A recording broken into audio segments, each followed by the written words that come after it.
This is Kincade Salciunas, 97.5 The Fanatic and 97.5thefanatic.com. All right, so the Eagles talk. We turn to the defense. We focused a lot on the offense yesterday. We talk about the defense and whether or not this is real. Also, time to have some fun conversations about our Philadelphia 76ers on what should be a joyous occasion is not. It's Kincade Salciunas, 97.5 The Fanatic. This is Kincade Salciunas. I don't give a damn that it was just the Giants. It was the Saquon show. It was amazing to watch. Him and the entire team, they just dominated an opponent, and that's what everyone is asked to see. Kincade Salciunas. John Kincade, Andrew Salciunas. 97.5 The Fanatic and 97.5thefanatic.com. And a good Wednesday morning, Philadelphia. I'm Andrew Salciunas alongside my man, John Kincade. Johnny, good morning. Happy opening day to you. Though it's a cautious happiness for many in the I was about to say, what's happy about it? The Sixers open the 2024-2025 season tonight. It started last night. The Celtics, oh boy, they're still really good, the defending champs. They look scary as hell. So they took care of business against the Knicks yesterday. The Lakers beat the T-Wolves. So the NBA did start last night with 2 games, but the LeBron James jobs program also hit last night. Heartwarming story. It was cool. Unnecessary, but cool. We'll talk about it. Yeah, we will. But the Sixers start their season tonight, and they'll be without Joel Embiid and Paul George. We'll talk about that coming up in a few minutes because I know that that's going to be what's going to generate probably the majority of conversation with our listeners today. Sure. We're going to start things off with the Eagles, but there's going to be a lot of Sixers conversation today, I imagine, between the two of us, with Connor, and with our great listeners. So we'll get to that coming up in a little bit. But you posed this question yesterday, John, talking about the Eagles' defense, and whether or not what we're seeing so far is kind of real, because they have been the better side of the ball this season. Top 10 exactly in points as allowed. we talked about all summer. If you listen to this show, we told you this. We told you that they were going to be 7th in points allowed. Yeah. Yeah, sure we did. And now all of a sudden they're going to be playing arguably the best quarterback that they have faced so far to this point of the season with Joe Burrow. Jordan, I think that's fair, right? Well, I mean, obviously, people think highly of Jordan Love. Jordan Love's good. Right. He hasn't proven. But he hasn't proven. He doesn't have the resume of Joe Burrow yet. He does not have the resume of Joe Burrow. But has Joe Burrow done much in the last year and a half for you to say, oh, he's still the Joe Burrow that we thought about coming out of college, getting to the Super Bowl a couple of years ago? Yeah, to say better than Jordan Love, yes. Okay. To say what I expected the trajectory to be, no. Right. No. And that's why I say arguably the best quarterback that they will have faced up until this point, because obviously it's still early on. This will only be the 7th game for the Eagles. So the question is, what we've seen the last 2 weeks, is that real? Like, is this defense something that we can rely on week in and week out to either win you football games or, like week 1 against Jordan Love and the Packers, keep you in football games? Because if you remember, let's go back in time a little bit, the Eagles turned the ball over on their first 2 possessions to start the season in Sao Paulo, and the Packers were only able to score 6 points, and it wasn't a touchdown and a missed extra point or a missed 2-point conversion. It was 2 field goals. The Eagles' defense did their job despite the Packers starting off with great field position because of the 2 turnovers by the Eagles. So the Eagles' defense kept them in that football game. They didn't win them the game, but they kept them in that football game. The last 2 weeks, I could make the case that the Eagles' defense won you the football games, even though Saquon Barkley ran for 176 yards, but that defense kept the Giants to 3 points. It's honestly, if you look back at the Green Bay game, it's where we began to see that this team had a chance to be a good red zone defense. Yes. And they are right now, an elite red zone defense, what they've done under Vic Fangio. So that's good. That's a great thing. Good. But again, you can't I don't think it's putting the Eagles down. I don't think it's diminishing what they've accomplished by saying, yeah, the Browns and the Giants can really help your stats. Right. But I was impressed what they did against the Falcons, who put up a lot more points against everybody else. And they shouldn't have given up another touchdown if the Eagles and the head coach didn't call a bad play. And they gifted Green Bay spectacular field position that got them into the high 20s. Right. So to me, I've been really impressed. But I'll ask the question, just like you will.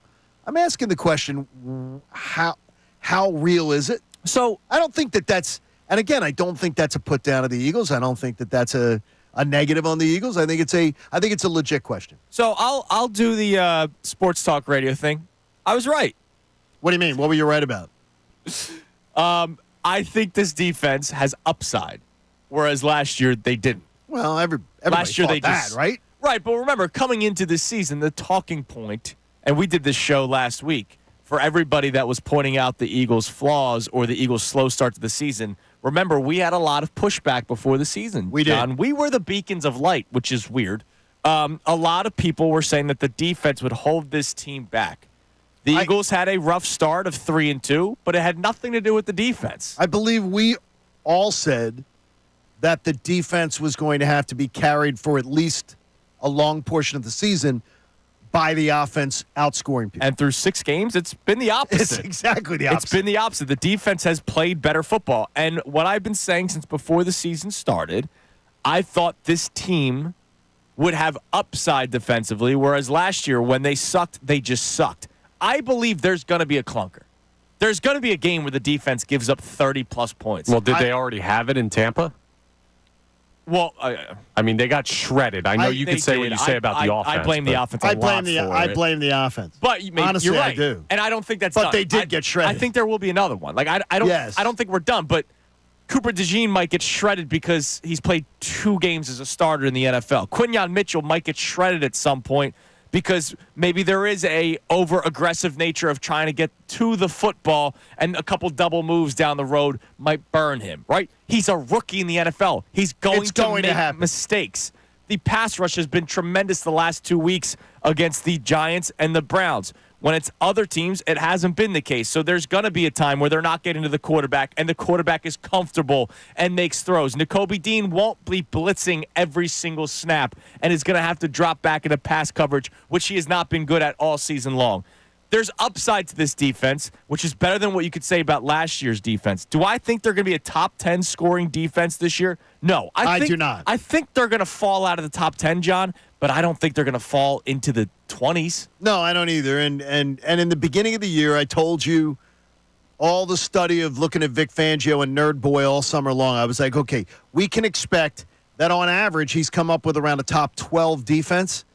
And I think we were all around 14, something along that. And that may be where this ends up.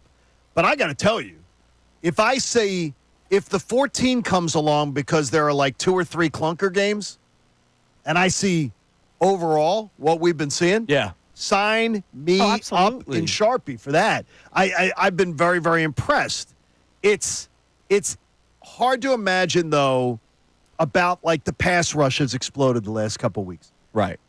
Is the offense going to put them in a position to be able to tee off on opposing quarterbacks? Because that's what 2022 was all about. Oh, that's what this past Sunday was all about. And that's what all those sacks of 2022 was all about. Yeah. They were able to tee off on an opposition because they were up by 2 scores. Remember, it was historic the amount of points they scored in the second quarter that year. Right. I think they broke the record for most points scored in the second quarter. And to me, that's what I have to look at is the offense going to cooperate to let this defense come of age? Because it's clear, what's Nakobe Dean good at?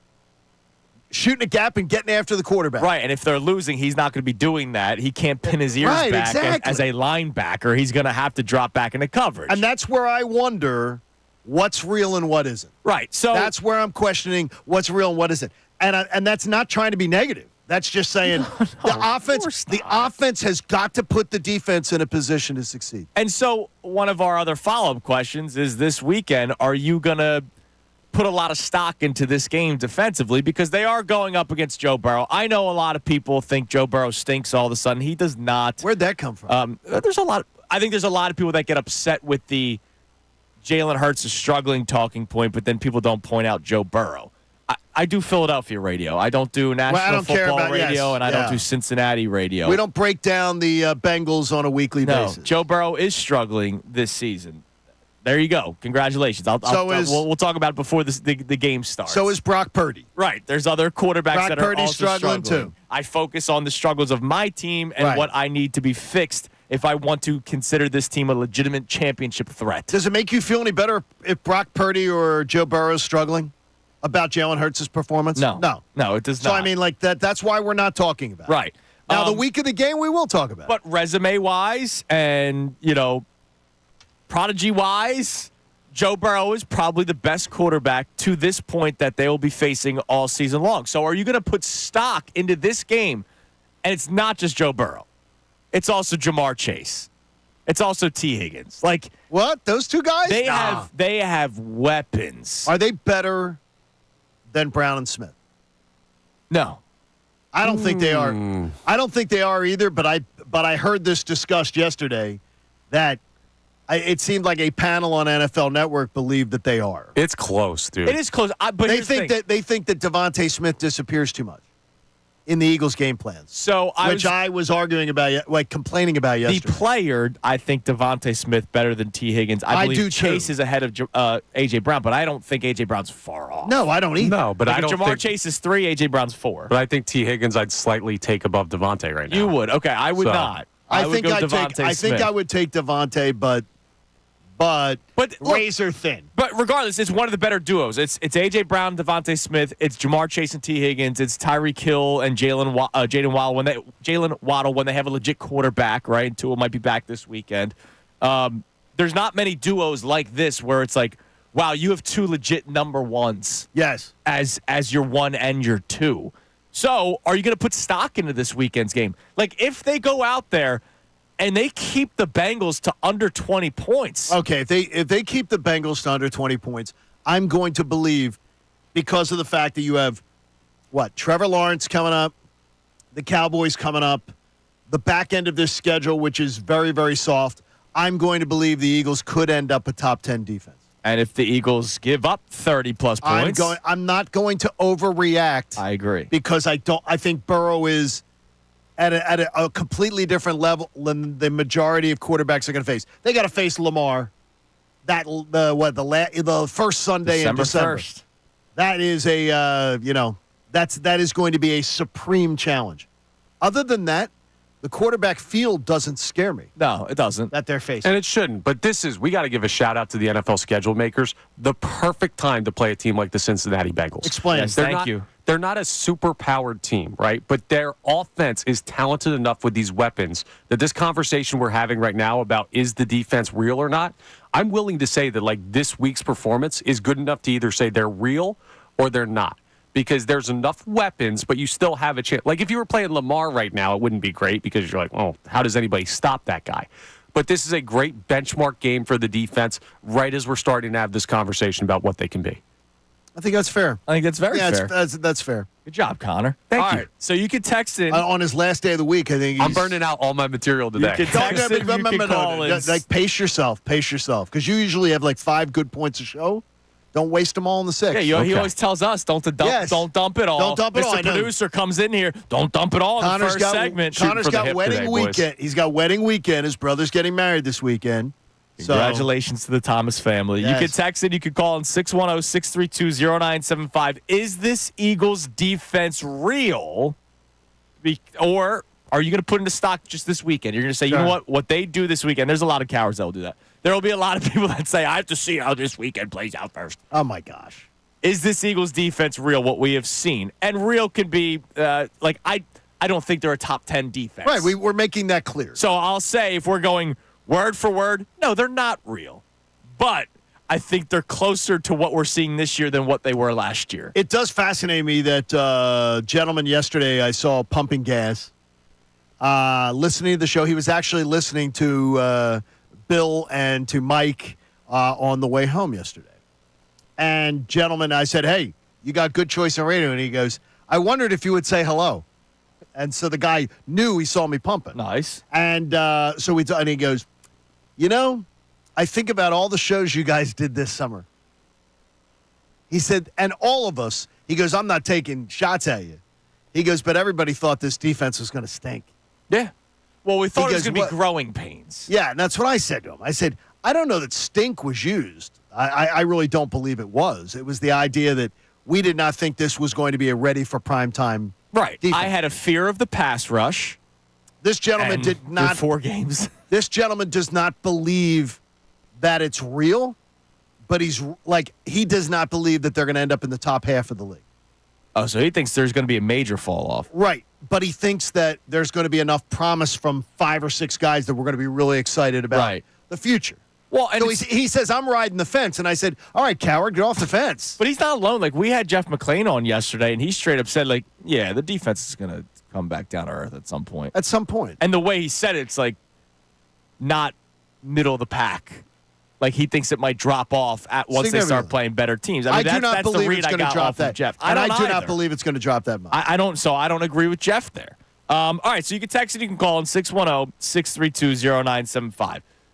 It's not just an Eagles day. No. It is night 1 of the 2024-25 campaign for the Philadelphia 76ers. It is opening night at the Wells Fargo Center as they take on the Milwaukee Bucks. You can listen to tonight's game live right here on 97.5 The Fanatic. But, of course, it will be without Joel Embiid and the big addition of Paul George. Here's Nick Nurse yesterday talking about the absence of 2 of your star players. No, there's been no setbacks. No, we've again, he's really active. He's lost some weight. He's out on the court, etc. Just kind of sticking with our plan of making sure we're getting him in a really, really good place before we get him playing live. So that was just about Embiid. We knew that Paul George. We knew that Paul George was going to be out. He said, "Go ahead. There are no setbacks." I don't believe them at all, because there's zero reason to miss opening night. There's none. You had an entire off season. If he's healthy, you had an entire off season. This is ridiculous that you'd go, yeah, opening night doesn't matter. We're not going to play him on opening night. It's absurd. Opening night is a big thing. And what are you ramping up towards? You've had an entire off season, unless you're hurt. You've had an entire offseason unless there's an injury that's being nursed. And what I'm wondering is, he was injured during the Knicks series. So either it's one of 2 things. Either something else happened over the summer when he didn't take off and he didn't take the time to get himself healthy because he was playing in the Olympics, or something else happened since then.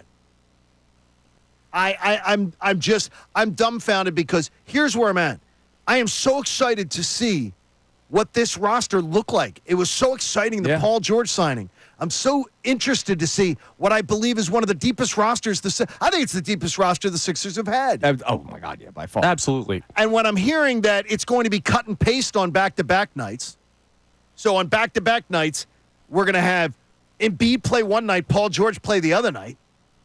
I'm going to tell you right now, that's the Sixers' plan. Like, the plan is to really play carefully. I'm going to tell you right now, from what I hear of the plan, I'm not going to lie to the people, and I'm not going to fake it. I don't see how you can be a top 4 seed in the Eastern Conference. Well, I do not see any conceivable way. And by the way, you couldn't last year when you didn't do this. You were out. Embiid missed like 2 months last season. That's why you were not a top 4 seed. Okay, well, wait a minute. Do we think he's going to go through a year completely healthy, even with load management? Well, they're gonna hope, because when they that's do, all you can do at this point. Again, that's all you can. Yeah, but you can't expect it. You cannot expect it. No, we're not expecting it. So what they're going to do is they're not going to have him playing back-to-backs in hopes that helps. That's the hope, John. I mean, that's all you can really do at this point. And I will say this. Can they win games? Of course they can win games. The nights where it's Maxey and Embiid, they were one of the best teams in basketball last year before he got hurt, with just the 2 of them. In the nights where Embiid is out and it is Maxey and Paul George, they will probably be one of the better teams in the NBA. Okay. Do you think with the Sixers strategy as they've put it out? First of all, do you think he's injured? I guess he's injured if he's not playing night 1. Did you see the knee brace yesterday? I'm bummed out that he's not playing tonight. Did you see the knee brace for a basic shoot-around where it's not even running? Well, I think that's just going to be a thing, John. Okay. Was it a thing last year? That's that knee after brace. After he came back from injury. After he came back from injury, he had the knee brace After he on. came back from injury. So there's some injury situation they're dealing with. Or it's an abundance of caution. So you miss opening night out of an abundance of caution? I Come think on. there's something going on. Well, that's what I mean. Then just say it. There's something going on. But I don't like. All right, so we're gonna again. This is gonna be the talking point that's gonna get a lot of reaction from the people today. I think people want to be excited, Andrew. I think they want to be excited. And I got a kick in the junk when it came out that he wasn't playing tonight. Like I legitimately thought that he was going to play.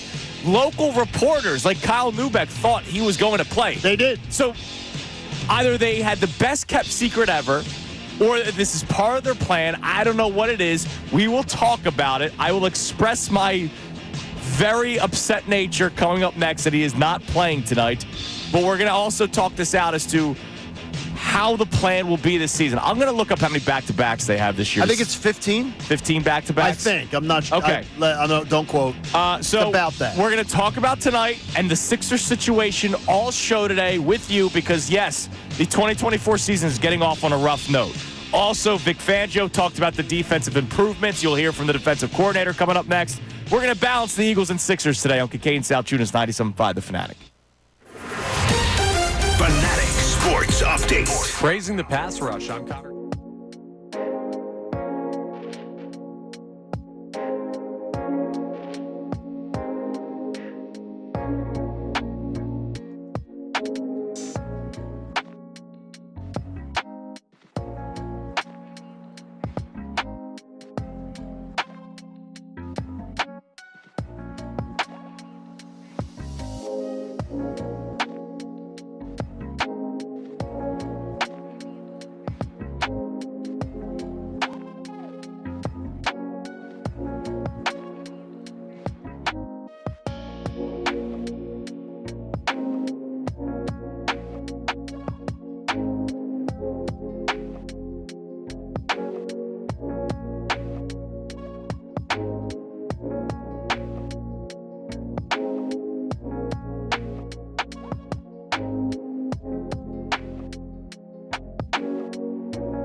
Kincade Salciunas, 97.5 The Fanatic. By the way, we missed a big day yesterday. I celebrated with a cake of my own yesterday.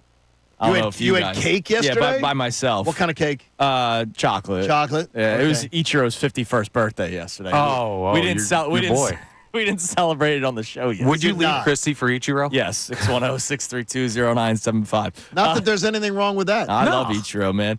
All right, so let's play these Vic Fangio clips, and then we'll continue our Sixers discussion. The main Eagles topic, what we have seen so far through 6 weeks of the Eagles' defense. Is it real? And let's face it, they have been the better side of the ball ultimately through the first 6 weeks of this season. Not a question. Is the defense real, or are you expecting them to drop off a little bit?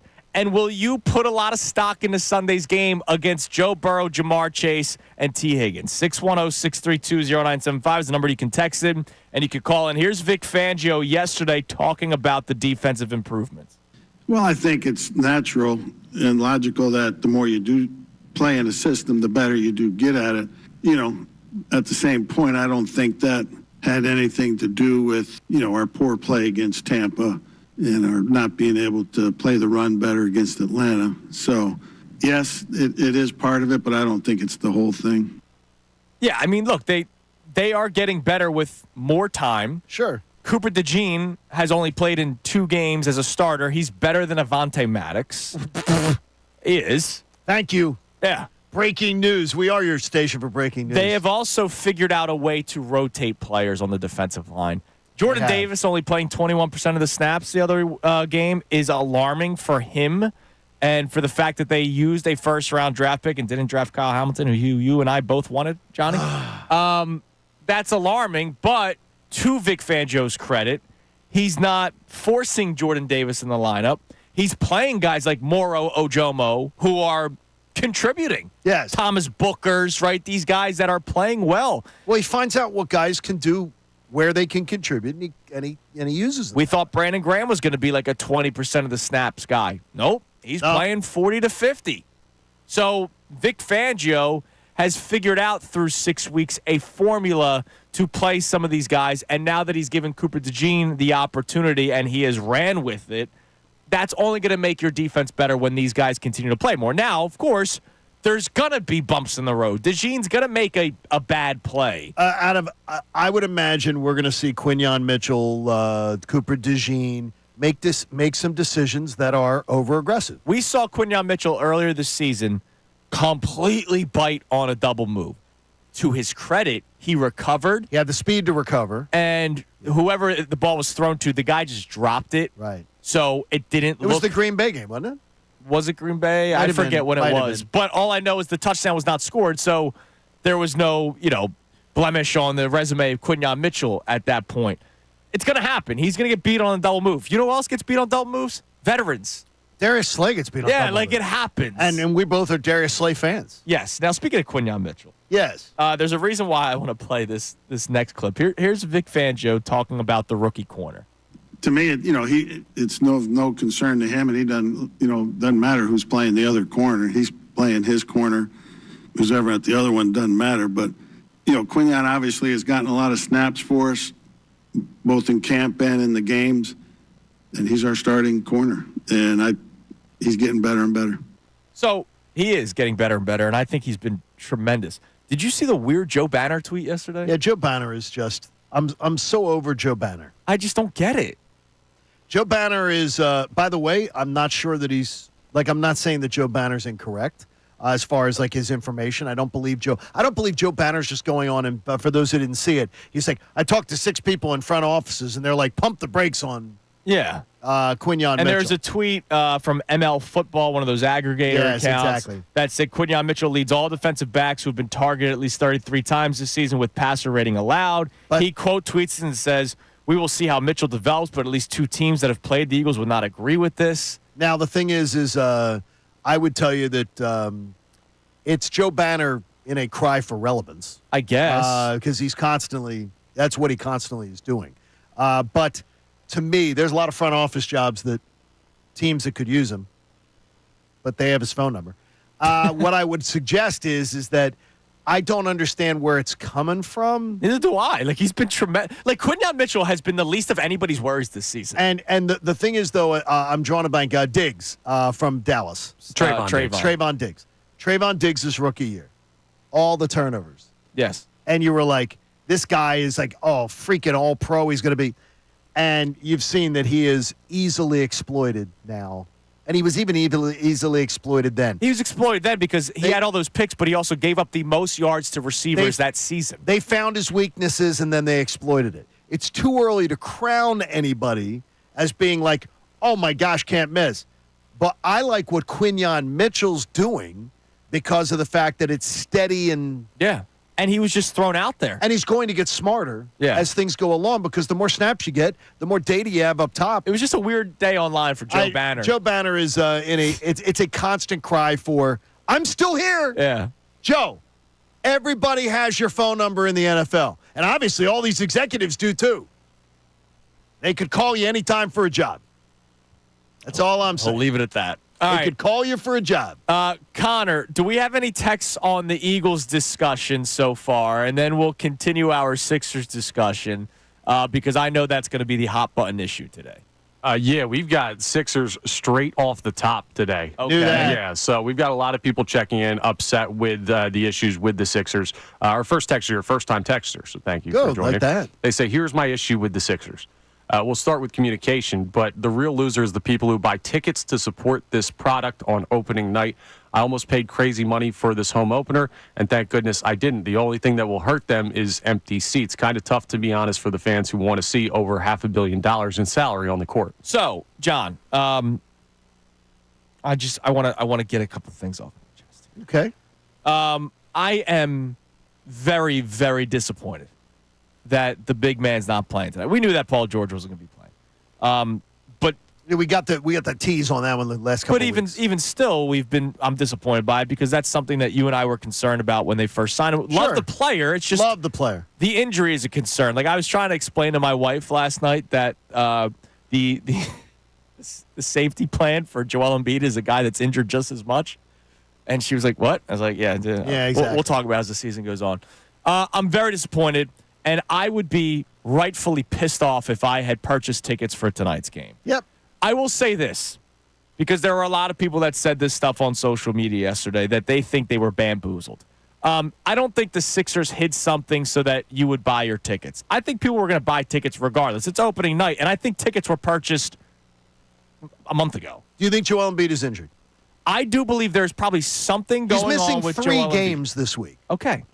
So we can. It is reasonable for a fan to say that there's an injury, and it wouldn't be the first time that the Sixers, they would say, have downplayed something correct that is more serious. Now, we don't know how serious it is.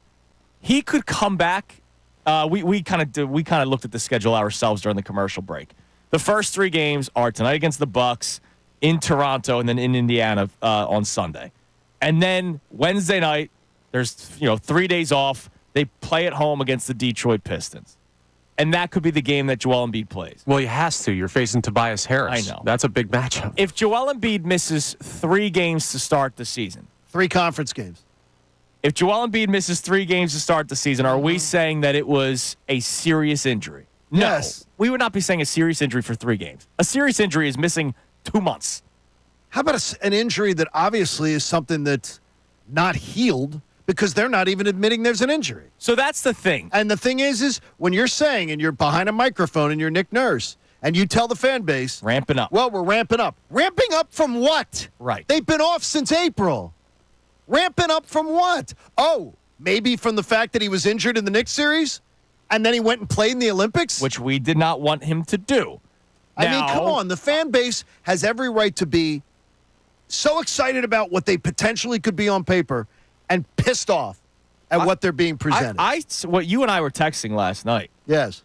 Every Sixers fan has the God-given right to be floored right now. Sure.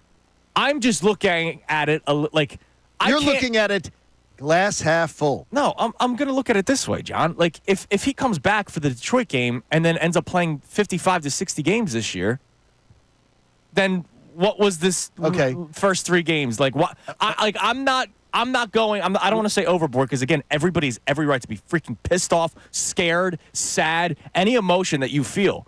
I'm just not going to start freaking out yet. I'm just bummed out that he's not playing tonight. I would tell you is that to me, the bottom line on the whole thing is this. If I said to you right now, we already know 13 games he's not playing. Because of the back-to-backs. And we already know that he's missing the first 3 this week. Yeah. That's 16. That's minimum. If I said 59 and a half games right now, over under Connor Thomas. I'd probably go under. Smart money's under.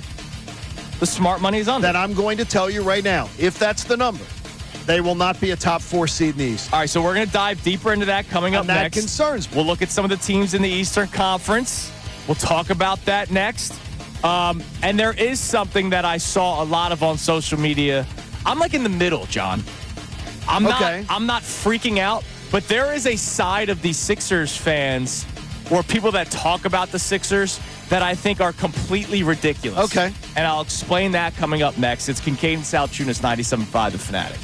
The best show ever with Ricky Batalico and Tyrone Johnson. Yo, we gonna keep it real. We're not gonna be in here faking it on this show, all right? Smart, intelligent sports conversation.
Kincade Salciunas, 97.5, The Fanatic, on what's going to be a spirited day about the Philadelphia 76ers, because today should be a day of excitement as the season starts tonight.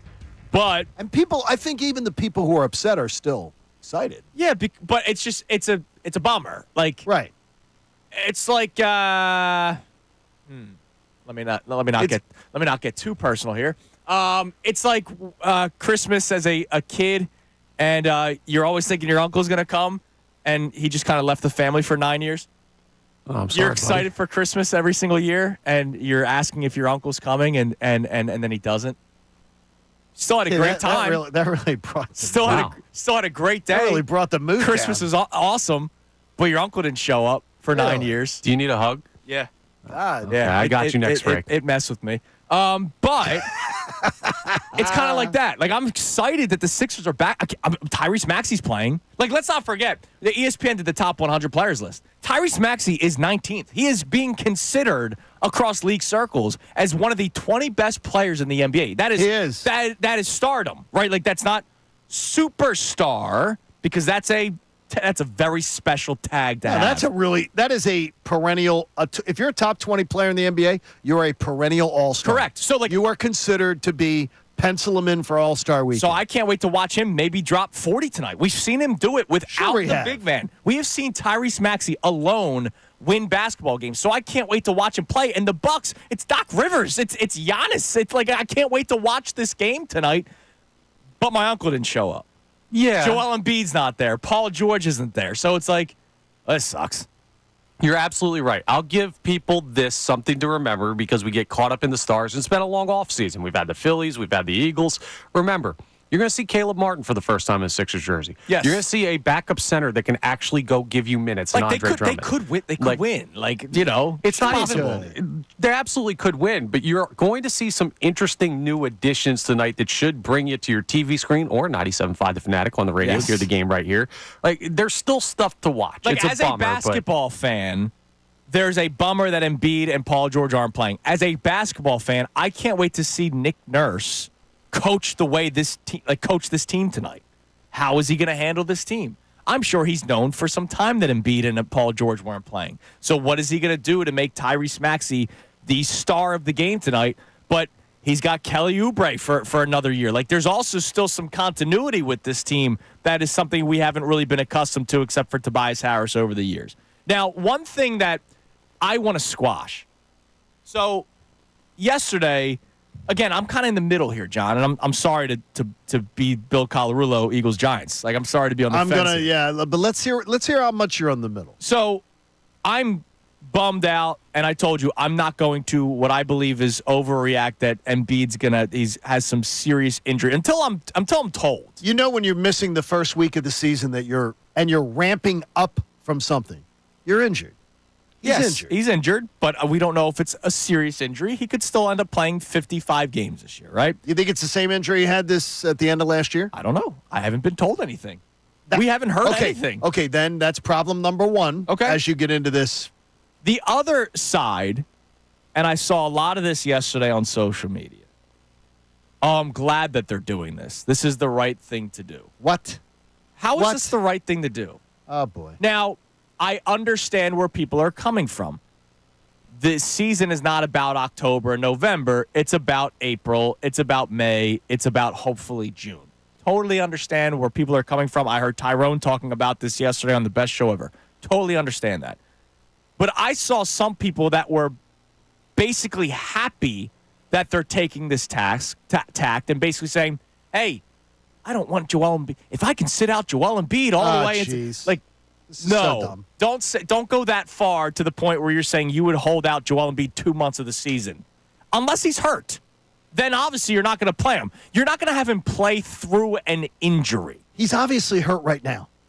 That's why he's missing 3 games. And so all these people trying to spin it like the Sixers are just using a strategy here to try to get him more rest. You don't take the first 3 games of the season off. It is such mind-numbingly dumb to try to spin it as this is just their strategy. No, there's an injury. There's something going on that they're not going to tell us about. That's one. But I get what you're saying is that I like that, and I think you're being very rational about it. to say. Yeah, I don't mean to be on the fence, like, oh, pick a side, but like. No, I think you're being very rational about it. I think you're more concerned. You're clearly more concerned than I am. I am. But Absolutely. I can't do like the whole. Oh, this is good. This is No, good. it's I not. want them to sit. I want them to sit and just be ready for the playoffs. Well, what if he's out of shape? What if come on, guys? Or Dylan's like, it's more important. I heard Dylan McChollan from one of our fine staff here. Yeah, our digital content coordinator. He's the best. And I heard him. He goes, "Hey, if you're worried about a game in October, oh my gosh, it's opening night. What are you making a big deal of? It's not opening night. It's opening night, and then the night after, 2 days after, and then 2 days after that." And it's a knee brace at a shoot around that he's not wearing at a normal knee brace because you got media members showing it going, uh-oh, this isn't normal. But I'll say this. That's not normal. I think that's something that we should just get used to. Okay, that's fine if you're saying that. I think they're going to be – dude, if they could put literally bubble wrap around his knee, I think they would. And here's what I would say. For 5 years, they have load management, this guy. Yeah. A couple times, a broken orbital bone in the Toronto game, nothing they could have load managed to do that. Right. And I admired the hell out of Embiid, the way he was playing like the Phantom of the Process. Yes. At that point. But to me, overall, you've load managed this guy for years. It doesn't pay off at the end. So what, are you just going to play him all 82? Yeah, no, you don't. No, but I certainly am playing him week 1. I'm playing him in the first week of the year. Unless he's hurt. And no, but they're saying he's not. They're ramping him up, Josh. They're saying he's not. So you're either lying to me, right to my face, you're lying, or it's the truth. He's injured. They're probably lying to you, and that's okay. No, it's not. No, it's not. It's not okay. All I'm It's saying is actually not okay. if he's back next Wednesday and ends up playing 55 games, I don't know if this conversation, like, are we going to look back on this? Why would it ever be like what Connor's saying? Okay. It's not okay. It's not okay. I'll tell you why. All right. You'll tell us why coming up next. We'll hear from you because I know a lot of you are upset about tonight. You can climb in on the phone line, text line 610-632-0975. Also, Jeff McClain teased something to us yesterday about his podcast, John. Are they winning in spite of Jalen Hurts? You'll hear that next. I'm sure he heard nothing about that. You'll hear that next. It's Kincade Salciunas, 97.5 The Fanatic. Fanatic.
7:01 on Kincade Salciunas on this Wednesday morning, which means Schefty.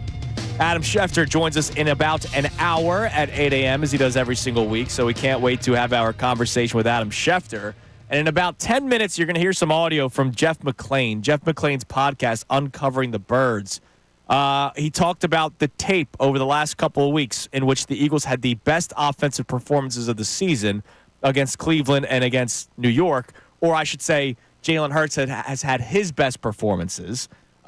0 turnover-worthy passes. That's the big stat these days, right? Right. It's not whether or not he turned the ball over. It's turnover-worthy passes. He's at 0 over the last 2 weeks. Do you know what he was at through the first 4? Just asking. I know it. I'm just asking if you guys know. 11. I would have said 12. 11 is correct, Johnny. Wow. Good So call. 11 turnover-worthy passes. So, of course, some that were turned over, some that were not. And over the last 2 weeks, he's at 0. So clearly the bye week helped him out when it came to that. Or did it help out the Eagles' offensive approach, Kellen Moore, Nick Sirianni, on how to put him in a more comfortable position, safe position, where he's not throwing these turnover-worthy passes? So you'll hear from Jeff McLean coming up around 7:10. But And I'm sure Jeff is not going to offend anybody with that. I already saw the amount of heat that guy got on Twitter just for putting out the teaser to his podcast. I knew it. It's unbelievable. That guy's knew very good at his job. I'll just leave it at that. Let's check the text line. You can text in or you can call in at 610-632-0975. When it comes to the Eagles, is this Eagles defense real? Are they real? We have seen them be the better side of the football through 6 weeks. They are a top 10 defense in terms of points allowed. And are you going to use this game against Joe Burrow, Jamar Chase, and T. Higgins as kind of a mark where you go, if they play really well, I'll believe it. If they don't play really well, it's more of what I expected them to be. Is that fair? No. I don't believe it's fair either. So we are in – it's weird is we have so many – like Connor and you and I have so many conflicting opinions on the Sixers' plan, the Sixers where that. But that's one I think we all three would agree on. That's unfair. Yeah, it's totally unfair. And then, of course, the Sixers, the talking points. Joel Embiid's out tonight. Paul George, we've known, will be out tonight. Embiid's going to miss the first week of the season, they're saying. There's not really a question. It's just have at it. Like, if you're pissed off, express yourself. You have every right to be. I'm pissed off. I'm just not where you're at. And I also think there are people that are taking this way too positively that I can't agree with. Dennis is loving the fact. Dennis, one of our listeners, DMs and says he's loving the fact, he goes, because I think you guys agree too much. And he says, I'm enjoying today because it seems like even with some of the Eagles stuff, you guys are disagreeing more. I think it's because of the fact that we don't try to create something that isn't there. No, we don't. But on the Sixers thing, we definitely have some of that. And we will. But even with Eagles, we have different opinions as far as levels. Yeah. There's levels of expectation and where we're at. Yeah. So he goes, and Dennis listens every day on his way into UPenn. And thank you, Dennis. Good job, Dennis. My thing is, what were we going to disagree with during the Eagles-Giants game? There was nothing to do. Well, no. You know what's been good, though? And I credit our listeners. Yeah. Big time. I fully expected we were going to be bombarded for 2 days with, it's only the Giants. It's only the Giants. Show me when they beat somebody good. I think people have been really, really good at going, okay, that was a domination. Yeah, I think we all had the same feeling. Oh, my God, this was refreshing. Let's talk about but a win. I think the listenership, I'm very proud of them, too. Because instead of making up like some fake debate about who's the better coach, Nick Sirianni or Brian Dable. All right, what do we have on the text line? What do we have on the text line there, Connor? Ray from Center Valley says, I put a ton of stock into this game this weekend. The Vic Fangio-style defense has always thrived against bad quarterbacks, but they get shredded by good or elite quarterbacks. If they look good this weekend against Joe Burrow, then I'm convinced they turned a big corner in their career. Let's break this down. The Vic Fangio-style defense, so that's obviously Jonathan Gannon, Sean Desai, and, of course, now Vic Fangio himself. 2021 was different. Like 2021, they got gashed. You were at the Raiders game when Derek Carr completed, I think, like 98% of his passes. Or it was ridiculous. I think it was 82 something. That was an anomaly. It was a different team. And you saw 2022 when the pass rush worked at a historic level, and the offense obviously provided them the lead to go after the offense sucked in 2021. They turned the season around when they The offense sucked. All right, they played Mike Glennon. All right, they got lucky. They got to the playoffs. They should not have been in the playoffs in 2021. I'm glad they did. They got the experience. Beautiful. The offense sucked in 2021. The offense did not suck in 2022, which allowed the pass rush to continuously go after the quarterback, and that's why there wasn't the high completion percentage. Last year is an anomaly. Last year, the whole team sucked. Well, what shows you is I think we've learned the one thing we can all agree on through 6 weeks, Sean Desai was terrible. Yeah, he was really bad. Because I would tell you Vic Fangio is working with less veteran-level proven talent, and he's higher upside. Considerably better. Now, let's go through it. So he says every time they play a good quarterback in this style of defense. Let's just focus on this year. Okay. Your good quarterbacks, I know what people say about Kirk Cousins. He's a good quarterback. Kirk Cousins is a good quarterback, and Jordan Love's a good quarterback. Jordan Love, Kirk Cousins. Yes. At the time, Derek Carr, at the time. At the time, Derek Carr was leading the NFL. And Baker Mayfield. And I like Baker. The Eagles have been gashed in one of those 4 games. And it was Baker, and I would, again, look at the malpractice of the offensive game. Yeah. I mean, the Packers game, Jordan Love threw for 260 yards. It's not like he threw for 350. And Jordan Love was not. No. And again, they had great field position to start. So I get why the texts are saying that, because the Vic Fangio tree is what we've been watching over the last 5 seasons of Eagles football. But this year, they've played 4 good quarterbacks, and they've been gashed once. So that's not – I can't agree with the texter there. And Vic Fangio, again, has had many top 10 defenses in his career. Correct. So immediately then, that's BS. Oh, he just gets beaten by the – that's a sorry old talking point that does not exist in reality. Right. Have there been – does that style play – the style that he plays, does that play to the best quarterbacks in the game having far better numbers against it than the media? Yes. Because it's bend but don't break. Because that's been existing. The bend don't break has been existing since the 70s. Like the other day when we did the pregame show, and or it might have been the week before, but Bill brought – Connor, you're there. Bill brought up the Eagles' passing yards allowed is like bottom third in the league. And my question to Bill was, all right, well, where are they at in the red zone? And they were like top third in the league. Yes. Bend but don't break allows quarterbacks to throw for 300 yards. Yes. But if you only allow 20-some points, now I don't like the style because touchdowns can happen. Like if you're letting teams get into the 20s, as great of a red zone defense you might be, you might still give up touchdowns. Like, I don't necessarily love the idea of it, but if they're keeping teams to under 25 points, which they've done, they should win every 4 times this year. Honestly, this team should win every game that the defense, I would say, if the defense holds a team to 24, you should win 85% of the time with this team, with all this offensive talent. 24 should be a number that brings you success. And right now, they're in the teens. That's wild. Yeah. That's wild. And we don't expect it to continue in the teens. I don't. Let's put it that way. All right. What else do we have in the text? I would have gotten the Sixers because I do want people to have the forum to vent. And if you're positive, go for it. That's absolutely.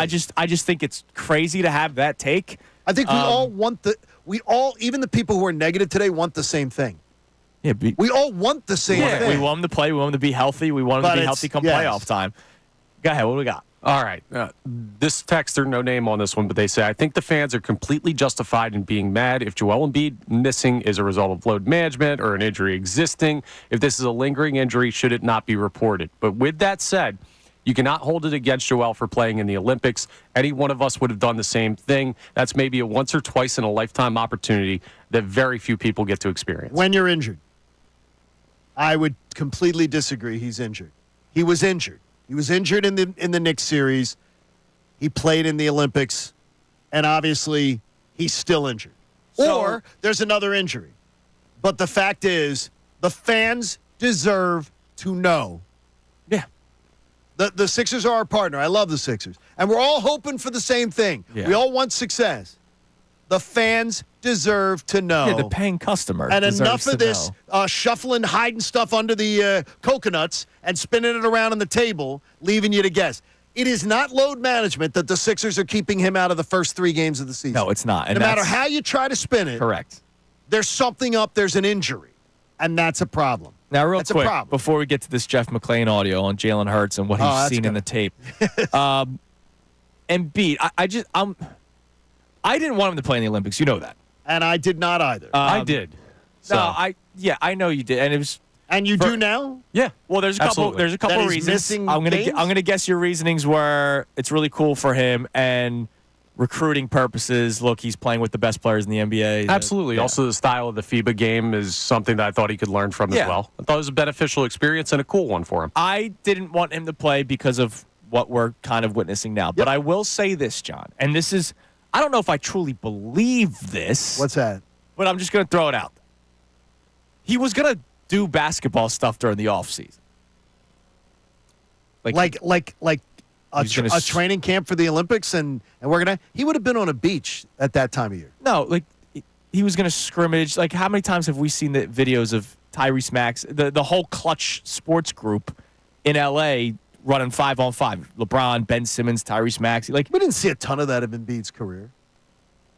Well, we have not seen a ton of that at all. He works with Drew Hanlon all. I understand. All off season. Yeah, but that is you're working. You might do 3 hours a day and then take 2 weeks off. Maybe. Look, I get that. I'm just saying, like he would have. It's not like, but he wouldn't have season ended and he wouldn't have done anything basketball related. It was a completely different, restful. Correct. Let an injury heal. I understand. They didn't do it. Say that about every year. Exactly. All right. Here's Jeff McClain, who joins us every single Tuesday, but he teased to us yesterday about his podcast. He knows what he's doing, man. He's a good businessman, a good radio man, good. He hears your exquisite teases, and then he says, "Yeah, I'm going to be like Salciunas." Here's Jeff McClain on his podcast yesterday talking about Jalen Hurts. The Eagles' slow starts haven't gone away. They've yet to score in the first quarter, and Hurts has clearly been a big reason why. There are times he hasn't looked comfortable in the pocket and continues to miss reads that leave obvious completions on the field. To his credit, he bounced back on 2 crucial fourth-down gambles, but the film doesn't lie. With the Giants' offense ineffective against Vic Fangio's defense and the Eagles in control, Sirianni and Kellen Moore relied on the ground game. But afterwards, there was a legitimate question. Should the Eagles take some of the load off Hurts and give more to Barkley and Gainwell? I'm not a run-the-ball second-guesser. Modern NFL offenses, the best ones, emphasize having sophisticated passing attacks, and they need to be flexible enough to counter whatever a defense may be doing. But there can be value in just enforcing your will on a team, especially when you have Barkley and the Eagles' offensive line. Regardless of how things ultimately turned out, there were some early indications Sunday that Moore was trying different strategies to help the rushing offense. Barkley had 5 carries on the Eagles' first 3 possessions. Gainwell had 1. And the Eagles' game plan had more diversity with Hurts under center or in the pistol shotgun. Linebacker Ben Van Sumeren was also featured as fullback on several successful rushes. Despite the Eagles again failing to put points on the board in the first quarter, with the slow starts, Barkley's explosiveness, and Hurts' season-long struggles in the passing game suggest that maybe Sirianni should do what he did in the middle of his first season in 2021, transition the offense into one that is more balanced. So, I'm convinced, by the way, that Jeff is saying if this Eagles beat thing doesn't work out as one of the best beat writers in the country, he wants to be on Dateline. He's good at it. Him and Keith Morrison. He's good at it. Like, it sounds like Jeff could be telling us about a murder in Kensington. So, Jeff is, if you're listening to that, I think some of it is opinionated. Yeah, and it's supposed to be. But I also believe he's talking to people, as we know. Correct. And so maybe there's something to it. You heard him basically saying maybe Sirianni and Kellen Moore should try to start going back to a little bit more of what we saw in 2021. Which was simplifying an offense, relying on the run game, but instead of relying on Miles Sanders, you'd be relying on Saquon Barkley. And that's something that I have been asking for weeks now. And I saw it last week, and I saw more of it against Cleveland. I saw it beginning in Cleveland. I saw more of it, obviously, this past weekend against the Giants. They only threw the ball 14 times. I wonder if that is something that is going through NovaCare right now. Hey, we're still going to take shots downfield. They love explosive plays, but maybe we should go run first. And I think that makes Jalen Hurts' life easier. This is me talking now. I think that makes Jalen Hurts' life easier. It's going to open things up for your two top receivers in A.J. Brown, Devontae Smith, because once you start run, what do defenses do? They start scheming for against the run, and then you run a play-action pass. You go under center, which you have been asking for. I'm begging for it. Since before Kellen Moore. You were asking for it last year when I remember listening to your show. Thank you for listening, brother. You're welcome. I think this is what they should do. There's going to be games where you're going to go, all right, we need to win by throwing the football game this week. Or you also control the clock, which this team can do. The offense can help the defense. Yes. And the offense helps the defense thrive. Like we're talking about, is this game a test because it's against Joe Burrow, Jamar Chase, and T. Higgins? Why don't you give the defenses less opportunities to try to prove themselves? Yeah, I was telling you the other day, the 11, if you can keep a team to 11 possessions, 11 possessions or less, you're going to win almost 70% of the time. Oh, that's amazing. It's a mathematical formula. Is that analytics, John? It is ESPN Stats and Information. Yeah, but wouldn't that be analytics? No, it's not analytics. It's just looking and going, how many possessions, how does it help the team win? Why does a coach not see that and go, oh, no, they don't. Yeah, let's control the No, because it's got to be some formula that they come up with a crazy term for, and they act like they're splitting the atom. Keep the ball away from your opponents. You're going to win more, period. Pretty easy. Yeah, it is pretty easy. Pretty easy. But I wonder if we're starting to see maybe, hey, Jalen, you're still going to throw the football.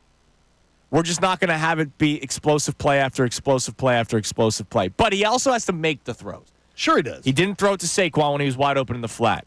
He didn't throw it to Devontae Smith on that 3rd and 3 when he was wide open. They schemed a play for him to be open. And, of course, fortunately, the next play he throws the 4th and 3 touchdown pass to A.J. Brown. Well, he missed the easy one and made the difficult right. one. The easy ones have to be converted on. Correct. Especially when they're scheming up plays for it. Kellen Moore, as you have talked about before the season started, he has the best separation rate for his receivers. Of any offensive coordinator in the 5 years that he was calling plays before this year. So let him cook.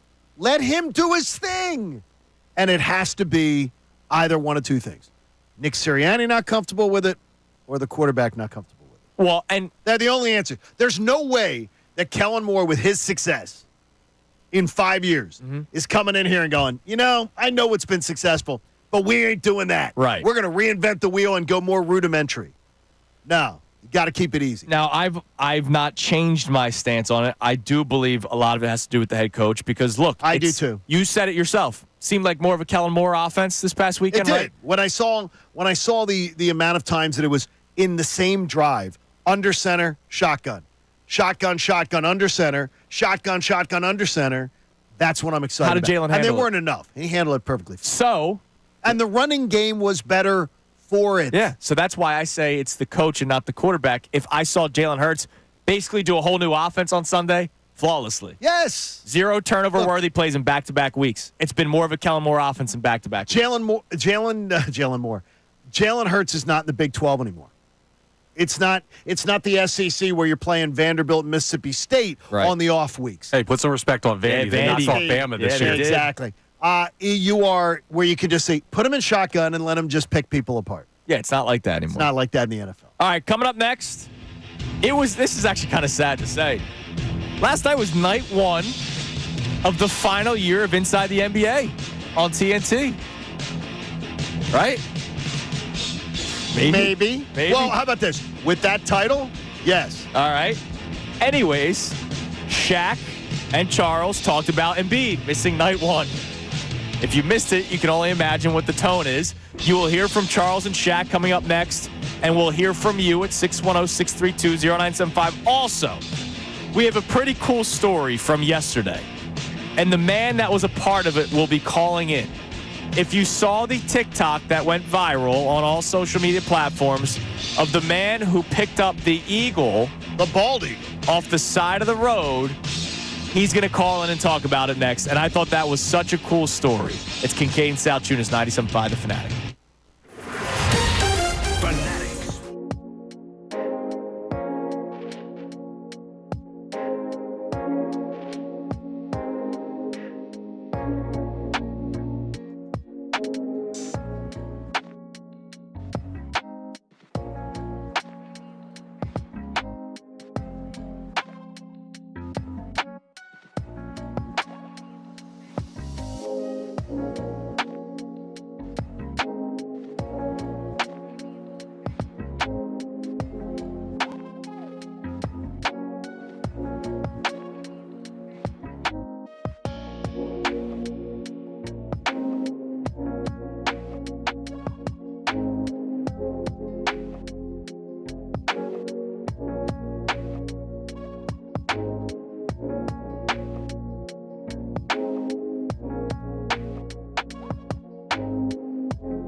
Coming up momentarily, a cool story that happened yesterday with a sad ending.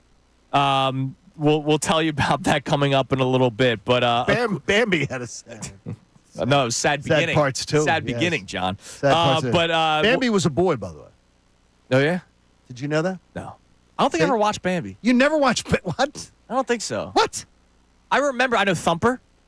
But I don't think I ever really dove into Bambi. So I don't understand what it's very heartwarming, especially the mom part. Especially the beginning. Well, no, Disney has a thing about killing parents. Yeah, I mean, Disney just like there's like, well, what's the what? I'm pitching a story to Walt Disney. Yeah, somebody's got to die. Does mom die or dad die? That's where the meeting begins. Hey, speaking of mom and dad, happy 42nd anniversary to my parents. Oh, congrats! And to my adopted parents. Yeah, John's adopted parents. 40, Since I'm an orphan, that's years, man. that's good. 42 years. So that's awesome. Love you, mom and dad. Happy anniversry.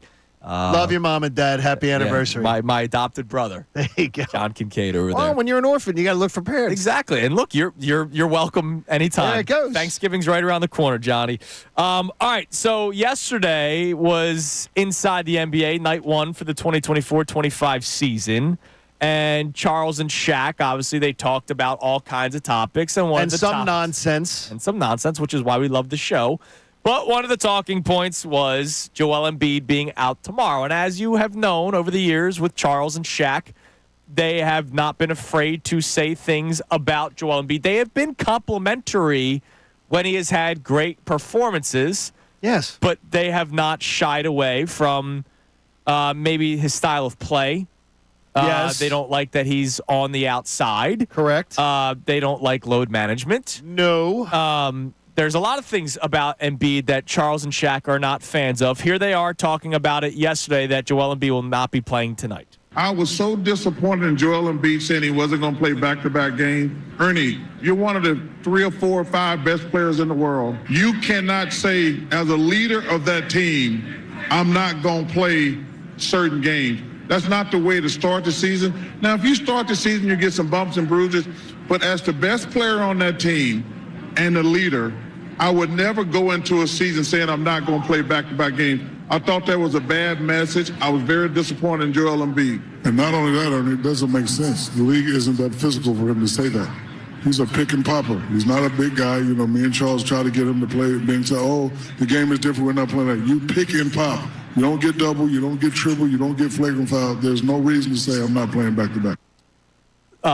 He gets doubled. Yeah. Shaq, come on. We got to text your boy. He gets doubled. We got to text your boy. Yeah, believe me, he's not Say, awake. yo. I promise he's not awake, but that's nonsense. Shaq. That is absolute nonsense. Come on, man. That is nonsense. All right, so I want to dive into that. The message. I don't necessarily agree with Charles, but it's something that we haven't thought about. The messaging to your teammates is, hey, I'm not playing back-to-backs. Now, I don't think that was just a Joel Embiid decision. I believe that was an organizational decision. That Embiid's going to play one game of the back-to-back, Paul George will play the other game of the back-to-back. I would agree with you. So it's not just an Embiid thing. I'd agree with you 100%. It's also a Paul George thing. Yeah. But is it a good message to the team, or would you rather know? Like, there's no, hey, is he gonna play the second game? Like, you now know going into the season, you know the plan. Which over the last couple of years, that's all I can kind of ask for is knowing the plan. Forget what's happening this week for a second. Let's talk specifically about the back-to-backs. Charles believes that's a bad message being sent to the team. Do you agree with that? Because I don't. I do. All right. Why is that? Because here's why. I'm going to give you 5 reasons. Boston. Okay. The New York Knicks, Indiana, Cleveland, and at least potentially Orlando. I'll give you one there, Milwaukee. I do not believe this plan puts you ahead of at least 4 of those teams. And if you're talking about a franchise that hasn't gotten out of the second round We're going to go on 24 years next year. You can't tell me that, seeding doesn't matter. It doesn't matter. They'll be able to go on a run as long as they're healthy. I'm going to say BS.com. Well, I mean, remember last year there were people that wanted Boston early. Like, no, I wanted to avoid Boston I wanted to avoid possible. Right. I was hoping that somebody would take them out. Now, unfortunately, they lost to the Knicks in round one, so it didn't even matter. I don't consider the Sixers a disappointment that we were saying that. Right. I think everybody should have been saying it. And Connor comes in this morning. He goes, "Yeah, watching Boston, that was fun." Yeah, they're very good. So they're avoid really Boston good. at all costs. And I don't consider. But the other teams, the Knicks, Cleveland, Indiana, Milwaukee, Orlando, I think there is an opportunity that you're again scraping by to get the 6th seed. And that's if they go with this plan and there's no further injury. Right. And so my response to that is they still have a chance to be a top 4 seed because when Embiid's out, you have Paul George. When Paul George is out, you have Joel Embiid. If, again, everybody's healthy, which I know is a major if. I don't hate the plan. Like, at this point, and when I hear Charles being upset about the back-to-backs thing, Charles, I love Charles Barkley. So this is not me being this is not me being disrespectful to Chuck. Have you not watched Embiid over the last decade? Like, the guy is a walking injury waiting to happen. He is. So, you know what? But if he doesn't play the second game of back-to-back or the first game of back-to-back. How about the first 3 games of the season? Well, again, I'm talking about strictly the back-to-back. Yeah, but that's where a lot of this vitriol, and by the way, I think it's deserved, is coming from. He's missing the first 3 games of the season. Hurt. But they say he's not. They might be lying to you. Nick, again, and that's not okay. I'm not disagreeing with you. It's not okay to the, I'm saying, like, the ticket buying public. Sometimes when you talk about, it seems like, I don't want to put words in your mouth. Correct. It seems like you're upset that he's missing the first 3 games as if it's some sort of plan. If it comes out that he is injured, if they end up announcing... I'm already going to assume that I'm not a moron, and he is. Then why be upset? Because of the fact that they're not saying that it is. Okay, you can be upset with the organization, yes. There is no reason that you would not be saying it. I thought you were upset with Embiid. No, okay, I'm not. Right. No, because if he's injured, I don't want him out there. Exactly. I don't want him out there. And by the way, I'm also not one of those people who says, "Oh, Embiid's soft." Bull crap. I watched him play with a broken face, a broken eye. Right. I've seen him gut things out. Dude, this past playoffs, he was not soft. Now, I do think that at times he absolutely appears to like an extra from Saving Private Ryan. Yeah. But I do never question that the guy wants to be out there. Correct. I don't think he's saying, "Hey, whatever's the easiest path for me." That's not the guy I think he is. And again, I understand where Charles is coming from, where he says it's a bad message. But when Embiid first said it, his message was not just, "Hey, I'm not playing in back-to-backs." His message was, individual awards no longer matter to me. Scoring titles no longer matter to me. What matters to me and what matters to this team is my health come playoff time, which is the truth. Now, how he gets there. And I do believe him. Right. I think he's matured. No one knows what the right path is. There is no exact science to it. So when Charles is upset with the message that he's not playing in back-to-backs, I think he's missing the other part of the message, which is, I don't care about individual things. I want to play in the playoffs. I want to be healthy in the playoffs. I want to be able to run up and down the court in the playoffs. If anything, I think that should be celebrated. That's his mentality. I absolutely believe every word out of his mouth with that, because I think he's matured past and I think Charles misses that point. And I think that Charles is doubting it. And I'm not sure that I think that's fair. And I think that without him saying it, I think Shaquille is doubting it. And I think that they're both wrong. I think they're both wrong for that, because I truly believe that this is a much more grounded, focused, dedicated Joel Embiid that we've seen the last few years than we've seen in the past. Yeah, I agree. And I admire that. And I don't think he's trying to take the easy way out. And I do believe it is a heavy-handed organizational plan that he's going along with. All right, let's go to this. Is an interesting. So we one. agree. That's funny. It's like you and Connor and I. We agree on a lot, but I'm absolutely, having done this long enough, I'm absolutely pissed that it constantly has to be the international man of mystery crap with injuries. It's not right. That's not how normal organizations do it. That's not how they do it. It's not right. It's the way they've been doing it since the process ended. Since this ownership group. Embiid, not right. Markelle Fultz, Correct. Ben Simmons, and it is not right, and it is not, that strategy has not worked for them. Yeah. All right, coming up next, we'll hear from you. There's an interesting point that somebody's going to make. Ooh. And it goes back to the Olympics thing. Look, I'm upset that he played in the Olympics still, and it's not revisionist history. I thought it was cool for him that he won a gold medal. But there was concerns with him playing in it. Off of an injury. And who knows, is that why this is...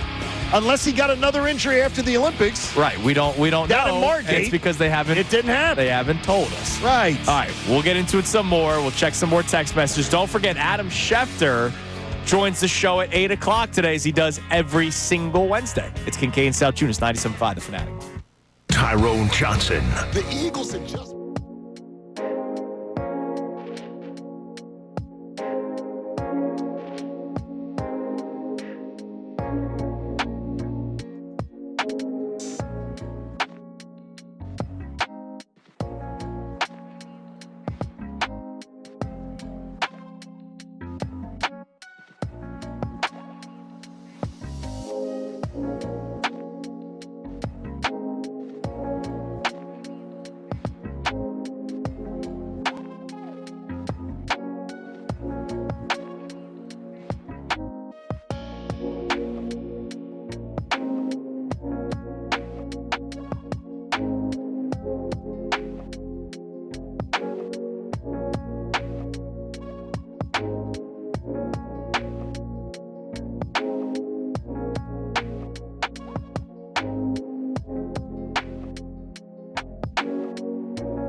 Salciunas here on The Fanatic. A busy Wednesday morning. Adam Schefter coming up in what? 20 minutes? I mean, 15 minutes? That. Yeah, 13 and we'll change. We'll be right there. Adam Schefter there on Connor's last day. A lot of talk about the Sixers. Well, it's not my last day. I'm not getting fired. Hopefully. Okay. Just put that in. Old Takes Exposed is going to clip that one. Let's whistle past the graveyard on that one. All right. On Sixers opening night, Andrew and I both had a bathroom. I had load management. Yeah, you got to skip the first 3 minutes of the segment. Why do I have to do all the segments? Exactly. Sorry. Or night 1, or night 2, or night 3. Yeah. And by the way, everybody on my timeline that in the last 24 hours has been like, oh my God, he's missing one game in October. And you're like, no, he's missing the first 3. So could you please stop it? Stop it with the nonsense. Okay, 3 games in October. Yes, but he's not injured, right? But here's the thing. There are people that are, I think, looking at this too okay. Yes. I'm not as worried, concerned as you are, John. Okay. But for the people that are like, oh, it's fine. I don't get that. What have we gone through for a decade? They've load management this guy for 5 years. Well, and it never has paid off. I still don't know if this is load management, if this is an injury. No, it's not. It's an injury. No.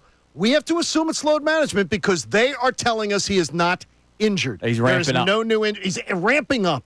What is he ramping up on? The Olympics? I just don't. Is that what he's ramping up from? I don't get why there are people that are like, this is great. I is heard fine. somebody say this is what we want.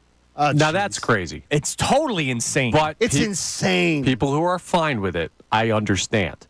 Because this is the expectation every year for Joel Embiid. This is the first 3 games of the year? No, not the first 3 games. But history would tell you this in and out of the lineup, and he's banged up a little bit. He's got to miss a week here and miss a week there. I don't think this changes the narrative for a lot of people. So if you came into the season saying, hey, this is the one where Embiid's going to be healthy, and he's got to change the narrative, and he's going to play 65, 70 games and not play back-to-backs, but he'll be healthy the rest of the way, and same with Paul George, then you're going to be disappointed with seeing them both miss. If you came into the season saying, well, 2 injury-prone stars, they're probably going to miss time, it doesn't really change your expectation. Right. So the expectation has never been, though, that he's going to take off every single back-to-back. And he's going to miss the first 3 games of a regular season. We did the math, John. 66 games? 66 minimum games will be missed according to their plan. Maximum games that he can play. Because he's not. I'm not doing it that way. Sorry, he's not playing 13 games because of the back-to. They have 13 back-to-backs, so you know he's not playing 13 games. That also means that Paul George is not playing those 13 on the other nights. You know he's not playing the first 3 games of the season. So as of right now, we can tell you the maximum amount of games that he will play this year is 66. Okay. We know that he's not going to play 66 games. So I'll just do this real quick, John. Okay. Here's his career games played by year. 31 the first year. That's the weird that one we kicked to the curb. 63, 64, 51, 51, and I think the one was the bubble year. One was the short year, so you got to toss out that number. 68, 66, and then last year was 39, but he had a legitimate injury. If I was to tell you right now, on my Bet Parks app, 119 and a half games between Paul George and Joel Embiid. Under. You're making me do math now. It's under them. They both won't play a combined 60 games each. Yeah, probably under. Again, I'm telling you, I don't think it's good. Did your headphones just snap on you? It just broke. Oh my God! Yeah, my headphone. He lost an ear. Headphones are load managing too. Yeah, dude. This is getting out of control. That just broke right in the middle of. I have no idea why. Remember the old phones where you had to take it off and you hold it up? Oh yes. Yeah, old. What phones. Do you mean? There's 3 Stooges phones. I'm talking about. Absolutely. Yeah, spread out. Okay, yeah, it just broke, and that just snapped right in the middle of the segment. But if Embiid plays 55 games. That's about his. Here, let me do I'll do Pro Basketball Reference helps me out here. I could just click year to year. That would be. They didn't help me here. I'm trying to do the average here. 363. Oh, he would average. His average is 60 games a season. I think it's fair to say that on average we can expect him to beat around 60 games. So if he plays 55 this year, and again the max that he can play that we know is 66. That means he misses 11 more games. But we've never known Joel Embiid to the team going into the year, for Joel Embiid to tell us, I'm missing every back-to-back one of them, and I'm going to miss the first 3 games. Aren't you happy that you know? I'd rather know that he's missing back-to-backs and not have to do the whole, will he play this one? Will he play? I'd absolutely rather know. I'd rather them have a plan. They may know exactly, as of right now, John, because they probably had the plan. Let me see. The first back-to-back happens. Scrolling. This is great radio. December 3rd, December 4th. Okay. They probably already know which game Embiid's playing in and which game Paul George is playing in. I'd rather them have a plan. I'd rather Nick Nurse know, all right, here's my Joel Embiid night lineup, rotation, style of play. Here's my Paul George lineup, rotation, style of play. All right, that's fine. I'd rather them have a plan than, is he going to play this one or is he going to play that one? That's cool. I mean, it's great. It's just as again, and Connor and I have debated this to no end. There is no science. Correct. There is no science that tells you that this is a great strategy. You're right. Look at Kawhi Leonard. Kawhi Leonard's not playing again. Like, it's not a strategy that has any science behind it. And the NBA and its organization spent $10 million studying it. There is no science to load management. But the alternative is what? Well, the alternative is if a guy's injured, you just tell me he's injured. No. That's not the conversation. The alternative to him not playing back-to-backs is what? The alternative is that if he's feeling good, you let him play. Then Nick Nurse says you play. You don't decide in September and October what you're going to do in January, February, and March. I got you, but there have been times where he's been injured when he was feeling good going into the game. So you play more. You make that decision. You don't make decisions in October for January, February, and March. See, the beauty of this for me, personally, I agree with both of you. But that's weird. That's weird. I mean, it is. That's where I'm saying where we're at today. But you guys are so passionate about your beliefs on this discussion because you guys have had this argument since the show started in March. Absolutely. Probably 5 times. And I get to just sit back and go, all right, maybe I'll take another bathroom break. Like, have at it, boys. Maybe don't. Don't do that, especially if you're going to be late. All right, coming up next, Adam Schefter. We will not be late with that. Schefty joins us at 8 o'clock as he does every single Wednesday. We love our Wednesday conversations with Adam Schefter. Connor Thomas will have today's headlines around 8:15. We got a lot in store for you still, and John's going to play Wounded the rest of the show with one headphone. Load management. Kincade Salciunas, 97.5 The Fanatic. Fanatic Sports Update. The Sixers start their season tonight. I'm Connor Thomas, and this update is brought to you by Popeyes. Football season.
Kincade and Salciunas, 97.5 The Fanatic on a Wednesday morning, which means momentarily we'll be joined by our man Adam Schefter from ESPN. Eagles, of course, 4-2 on the season after their latest win over the Giants, a beatdown 28-3, and they will be prepared to take on the Cincinnati Bengals this Sunday. Remember, the game got flexed. So what was originally a 4 o'clock game is now a 1 o'clock game. So if you haven't changed your plans accordingly, be prepared for that. So we'll speak with Shefty momentarily. We'll check the text line in a second at 610-632-0975. Our Eagles question today was whether or not this Eagles defense is real, what we've seen through 6 weeks, which has been the better side of the ball, and the last 2 weeks they have been dominant. Is it real? Or do you think Sunday we may see more of a passing attack from the Bengals that gashes the Eagles defense a little bit? Like, what do you believe is real for this Eagles defense? That's the other question. Like, what do you believe is real? I don't believe, John, I'll say this. I don't believe the 11 sacks over the last the 13 sacks. 13, get it right. Over the last 2 weeks is real. I don't believe it's real either. But there's a lot of games later this year where I think that what we don't think is real is going to resurface again. Absolutely. And I believe the secondary is real. And I think they're only going to be better when the pass rush is doing its job. I believe the secondary will be good, not great. See, I'll say great, dude. See, I think they're going to be great when they play inferior teams, and they're going to be good when they play other teams. Like, I'm expecting a good showing from the secondary this Sunday. They held the Packers to 29 points, and again, 6 of them were 2 field goals early on when the Eagles put them in great field position. And that was with Avonte Maddox. And no pass rush. Correct. They held the Falcons to 22 points with no pass rush. The Saints to 12 points with no pass rush. I don't think the 13 sacks is real, but the fact that they were able to do what they were able to do those first 3 games without a pass rush, I do believe the secondary's great. I'm not going great yet. I'm not going to do the grrr yet, Gotcha. but I'll go good. All right. I'll go good to very good. Fair enough. Right All right, now. let's head to the Comcast Business Hotline. Every day in business is a big day. Let Comcast Business help you move forward with what's next. He is brought to us by Landis Block. Create your very own jaw-dropping backyard paradise online at landisbc.com. From ESPN, our friend Adam Schefter joins us. Shefty, good morning. How are you today? Good morning, gentlemen. The sky's not falling, right? I was just about to say, Shefty, you have no idea how refreshing of a week it has been. Now, the Sixers haven't really helped because Embiid and Paul George are out tonight, but that's a conversation for later on because I know how invested you are in the NBA. Yeah. But in terms of the Eagles, you have no idea how refreshing this week has been. Come off a win like that, defense plays well, offense looks better. Everything, the sun's shining brighter today, the temperature feels warmer, food tastes better, everything's nice, right? It's great. It's that's beautiful. good. Now, I will ask you, the offense looked much better this past weekend, and they even looked better, even though 20 points doesn't really tell you that story. They did look better against Cleveland. We just unfortunately had to talk about the head coach for a week because of his antics. The offense has also looked differently in terms of the style of play. It looks more like a Kellen Moore offense. It looks like they are running the ball more than throwing with Jalen Hurts. He only attempted 14 passes. Do you believe that that's something they might continue to do, or do you think that was more matchup-based the last 2 weeks? Well, again, they were playing with the lead last week, so you're not trying to throw the ball. You're not playing from behind. You're not playing catch-up. It's much easier to run the ball than it is to throw the ball, obviously. But, listen, Kellen's an asset, and they should be leaning on him to get things done. And whatever it takes to come up with the best offensive attack should be done, and the smartest teams adjust and adapt to their strengths. I don't know how they've done that. I don't know that, who is running what, who's calling what, if there have been changes there. I think my guess would be, as much as anything, it comes down to the fact that it's much different when you're, crushing a team and you can do what you want and impose your will. You're not going to get away from running the football there like they did on Sunday. So I think it's more of a function of that would be my guess. Adam, everybody's been excited by the Vic Fangio defense and what they've managed to do. Coming off Cleveland and the Giants, there are a lot of questions about how much is tangible, how much is real, and how much might just be, beating up on bad teams. From your knowledge of the Fangio system, is it too much to ask that this defense is 7th in points allowed in the NFL? I think that's what Vic does. I just think he's the defensive fixer-upper. And that when he's back there, things are going to get better. That's the way it can happen. Now, this will be a tougher test. And Cincinnati is a team that, where they got back B.J. Hill, that's made a difference in their defensive front. So a defense that was softer earlier in the year has played better lately.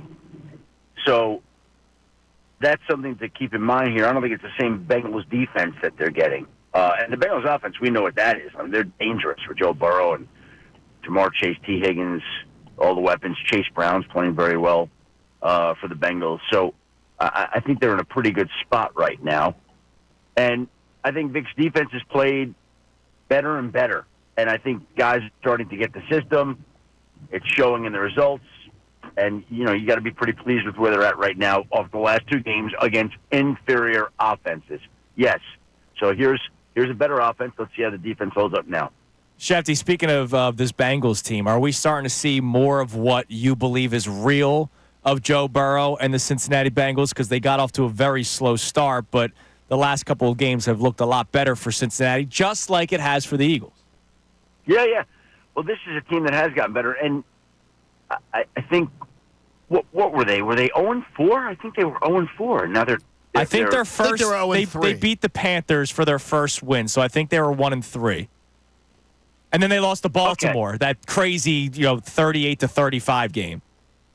Right. So they were 1-4. Right. And now they're 2-4 or 2. No, they 3-4. I believe. They are 3-4. Okay. Well, you look at the Bengals' schedule, despite the 1-3 start, and you say, this is a team that absolutely can go to the playoffs. Like, they look like a team that, in that conference, I think is going to be good enough to get there. And, even if they fall to 3-5 this weekend, I still think they have the talent to make the kind of push to be there in the end and to be a dangerous team. So, yes, I think they've gotten better. I think the Eagles have gotten better, and it sets up an interesting matchup between these two teams on Sunday. Adam, I don't know about you, but I was the little cousin in the family, much younger than a lot of my other cousins. So I was always sitting at the kiddie table, and I'm sort of tired of the Eagles being sent to the kiddie table. Another flex out of like a nationally focused game for the second consecutive week. Now, obviously, one of them being against Cincinnati, who was off to a bad start. Now, one of them being Jacksonville, who has not been to a good start. Is this more of a function of those teams being bad, or are the Eagles not as sexy to the national audience? I think it's a little bit of both right now. I think that the Eagles didn't have the kind of start that I think that they'd want. It was pretty good, but not great. And, flexing out of this Bengals game, as we're talking about it, I said to myself, that's an interesting game that I actually want to watch on Sunday. Eagles-Jacksonville is a function, I think, of the opponent. We've seen enough of the Jaguars in London in the last 2 weeks. I'm like, okay, I'm good right now. I think it's a function of that. So, and the first time they were flexed out, I believe it was for Caleb Williams and Jaden Daniels. Yes, it is. And now Jaden Daniels is not playing. Well, we don't know if he's going to play or not. It doesn't look great, but we'll see. So I think the first time the Eagles are flexed out, it's more to do with the fact that these two young quarterbacks are very appealing. And the next time they're flexed out, I think it has more to do with the Jaguars. And I don't think either time it has as much to do with the Eagles, but they're caught up in it both times. Speaking of Adam Schefter on the Comcast Business Hotline, Shefty, I'm curious to get your thoughts on this. Jordan Davis was a first-round draft pick for the Philadelphia Eagles. They stuck with their plan of building in the trenches. A lot of people wanted Kyle Hamilton, me and Johnny. And they took Jordan Davis, and I wasn't against the pick.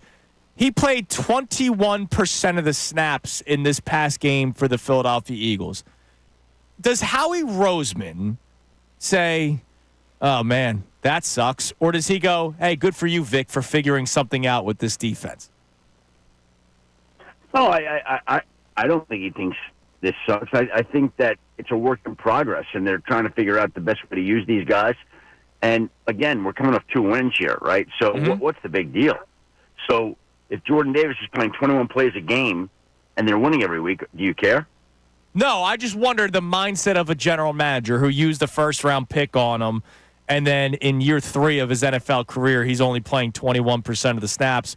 And 21 snaps. 21 snaps, excuse me. And then guys like Moro Ojomo are playing more than him, even though it's working for the team. I'm just wondering the mentality of the GM.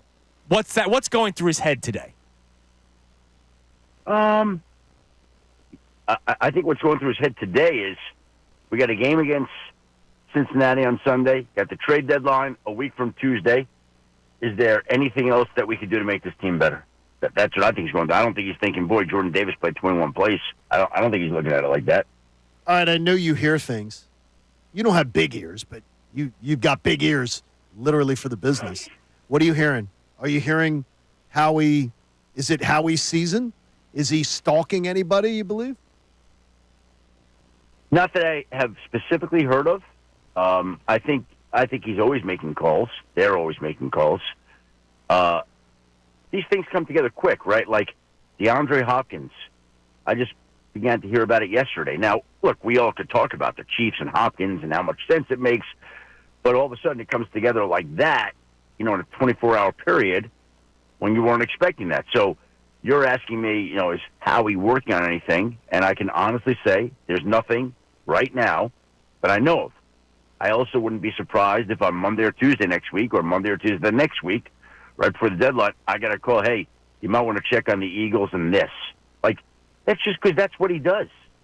And I think it becomes even more true if they win the game this week. Who do they play next Sunday after this week? That's the Jags. Okay, so at home. Yeah. So if you can find a way to beat the Bengals, is the Bengals game in Cincy? Yes. So then you'd be 5-2, and then the Jags at home, you could potentially be sitting 6-2 almost halfway through the season. And I'm just telling, I'm not speaking to Howie Roseman's mind. I'm speaking to a general manager and any team or organization's mindset. If you're 6-2 going into the trade deadline, you feel emboldened and empowered to go do things. Like the 49ers were in a good spot last year, and they're like, we got this extra comp pick. Oh, and they checked around on a bunch of things, and boom, they trade for Chase Young the day of the deadline. I don't think that was something that they were thinking 2 weeks out of the deadline, but they won some games leading into the deadline, felt good, felt like we can make our run here, we're in a good spot, and we want to be the best team possible going into the postseason. So, look, if the Eagles don't win on Sunday and then they win the next week, I still think they're going to be making their calls, and I don't think much changes there. But my point is, psychologically, if you're coming off, at that point it would be, 4 straight wins? Yeah, that'd be good. Heading into the trade. There's a little bit of buyer's confidence, like a little bit like when the stock market's up, you don't mind like spending the extra $20 at dinner or shopping or whatever it may be. Do you think there will be players of note to buy? So you were pretty emphatic last week. Mason Crosby not going, or Max Crosby, excuse me, not going anywhere. But we have seen some big names. Mason Crosby's available. yeah, he is available. Crosby's much harder. Yep. We have seen some players of note. Obviously, DeAndre Hopkins this morning, Devontae Adams, Amari Cooper. Is it going to be a big name buyer-seller market, do you think, this year in the trade deadline? Well, I got to be honest. I say this every year. The activity's picked up, so I don't want to squash anything. Ideally, it'd be nice to have it quiet down a little bit. But we've already seen 3 big trades. Adams, Cooper, and Hopkins. DeAndre Hopkins. Yeah. I mean, the NFL usually doesn't get 3 big trades in the weeks leading up to the trade deadline. Although, more and more you're seeing these teams with the mindset of the Eagles to try to make moves. And so they become more and more possible, likely. And so I'm sure there's going to be more. I'm trying to talk myself out of that because I just know the 2 weeks that are ahead from me, selfishly and personally. Like, oh, boy, I just want to get through these 2 weeks here and get to November 6th. By the way, I mean, it's not like there's anything else going on Tuesday, November 5th anyway. Yeah, nothing at all. Yeah, I mean, what a strange day that's going to be. Can I ask you this? God. Is there anything fool's gold you believe halfway through the season? Is there a team that you go, I'm not really buying what they're doing, positively or negatively? Maybe there's a team that you think is lying in the weeds, or if there's a team that's maybe riding high right now that you're not truly believing in. Well, I do believe in the Washington Commanders, unfortunately for you. Yeah, that is unfortunate. Do you know they're going to be an underdog, projected to be an underdog in one of their last 10 games? Is that right? That's incredible. If Jaden Daniels plays. That's if Jaden Daniels plays, exactly. But, I mean, they're 1 out of 10, and that was the game at the Eagles. It's incredible. They have an easy schedule. So the Commanders are going to be favored in 9 of their 10 last 10 games, right? If Jaden Daniels was healthy. Yes, we got to assume. Isn't that amazing? It is. It's amazing. Yeah. Their schedule's very easy. And that causes the Eagles, a game like Cincinnati means even more this weekend to not fall another game behind. Yeah, I agree. So, again, I just come back to our point. I said it, kept saying it. I kept trying to warn you.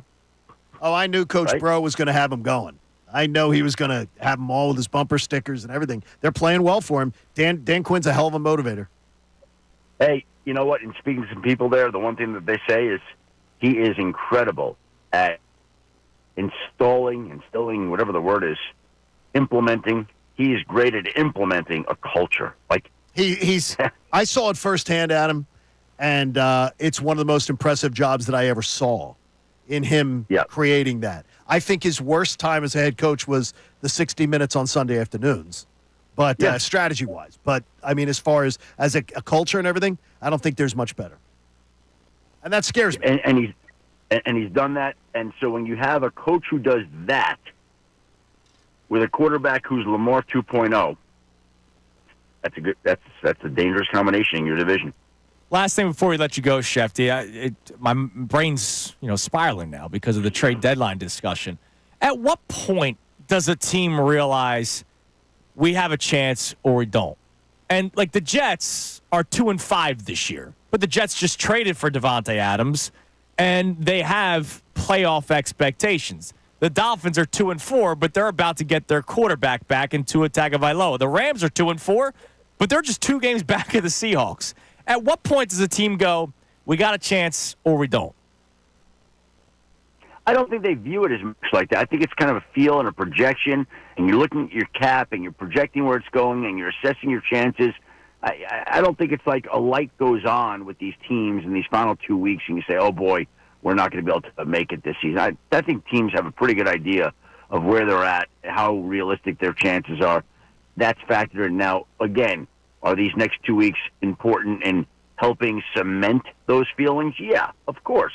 But I think these organizations have a pretty good idea, a pretty good understanding of where they're at today heading into, week 8 here? Week 8, is that correct? Week 8. Yep. Great. Love it.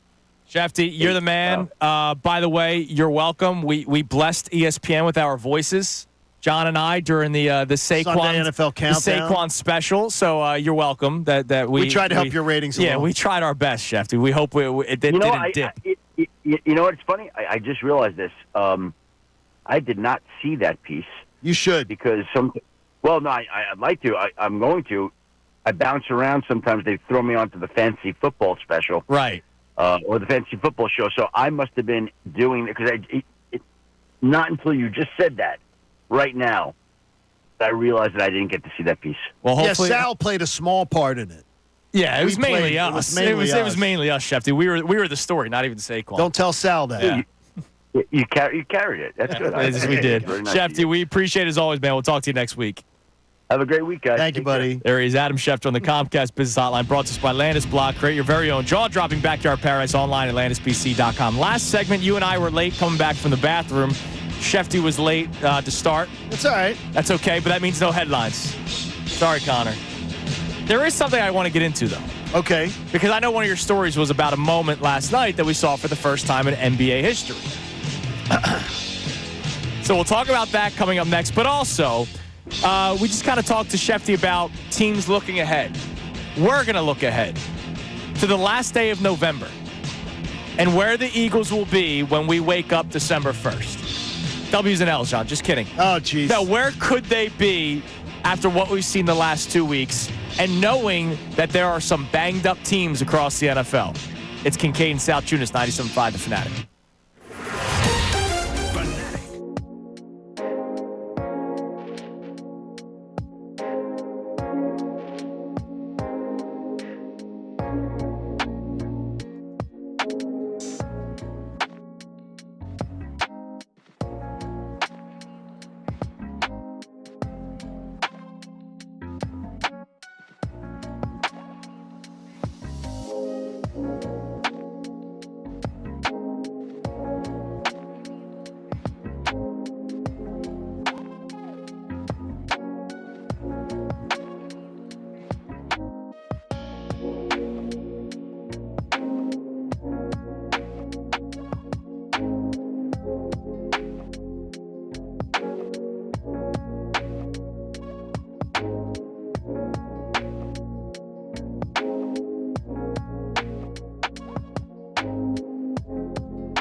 8:31 on Kincade Salciunas, 97.5 The Fanatic. Thanks to our friend Adam Schefter, who joined us earlier today.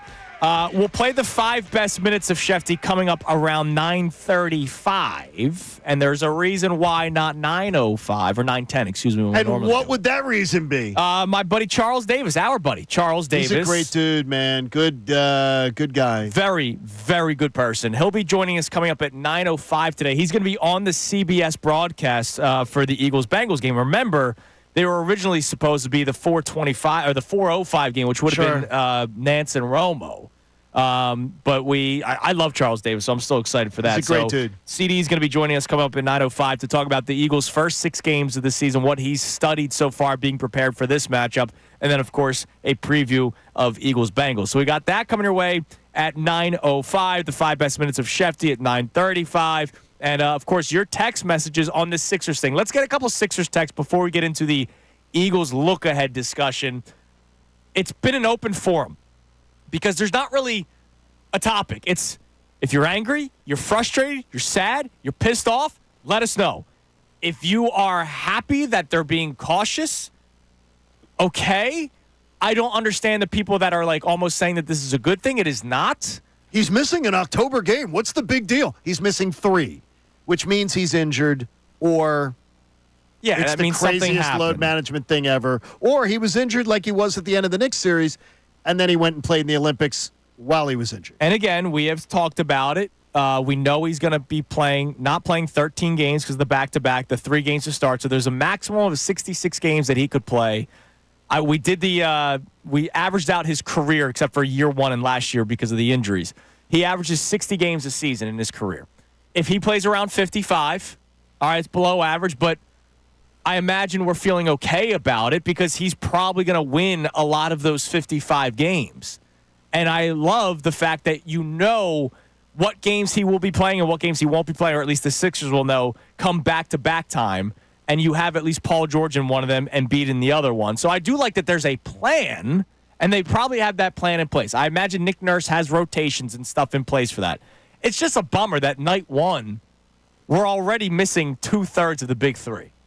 And Paul George is always a concern with injuries. And, again, I find it more frustrating because of the fact they say, no injury here.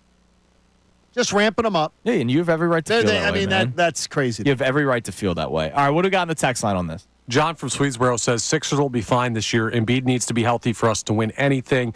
No one will care about a week of games in the beginning of the year if he's healthy for the playoffs. That is correct. This team is so talented this year, even without Embiid. We need to look at the big picture here.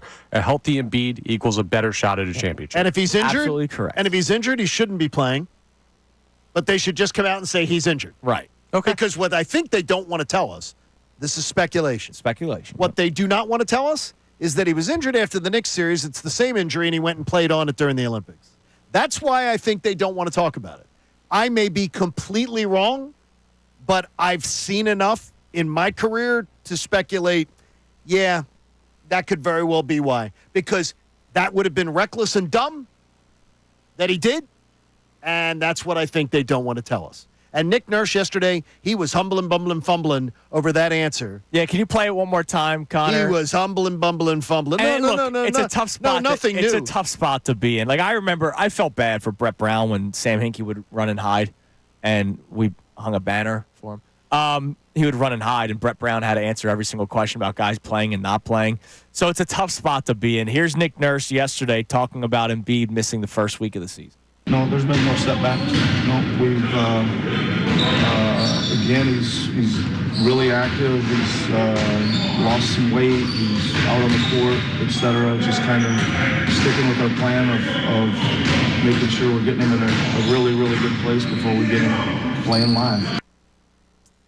I mean, they're ramping him up, John. They're ramping him up. Ramping up means ramping up from what? The injury that he sustained in the Knicks series, and it may be continuing. And if he was injured in the Knicks series and then he played on that injury we know he at was the injured Olympics, in the Knicks series. Well, yeah. But if it's the same thing, then that was stupid and reckless on Embiid's part.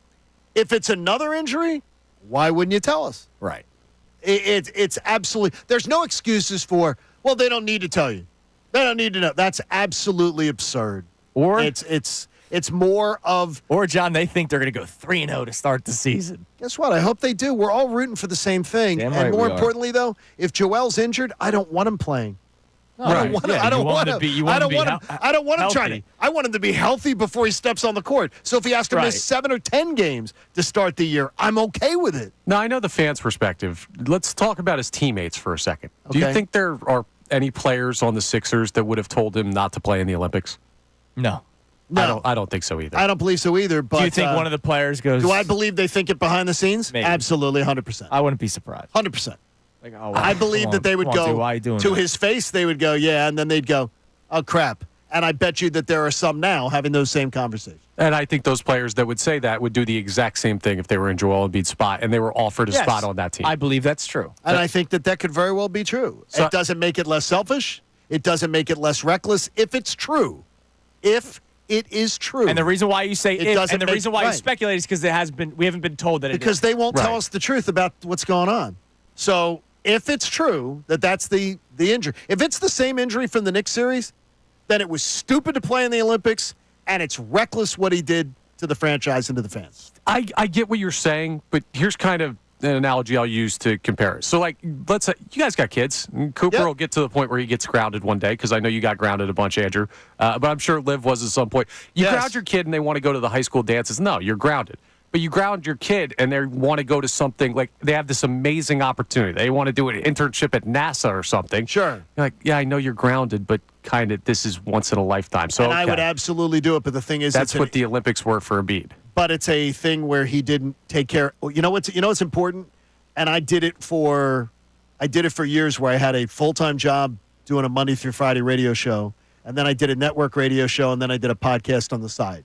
My rule was podcast and part-time job can never supplant the full-time job. Why is he filthy rich?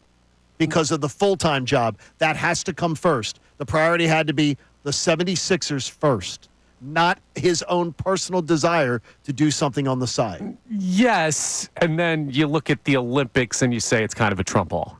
I don't believe that at all. I believe I know that the you first don't, thing but- because why is he filthy rich? Not 'Cause because he's of the very good at basketball. Not because of the Olympics. Why is he chosen as Olympian? Because of his full-time job.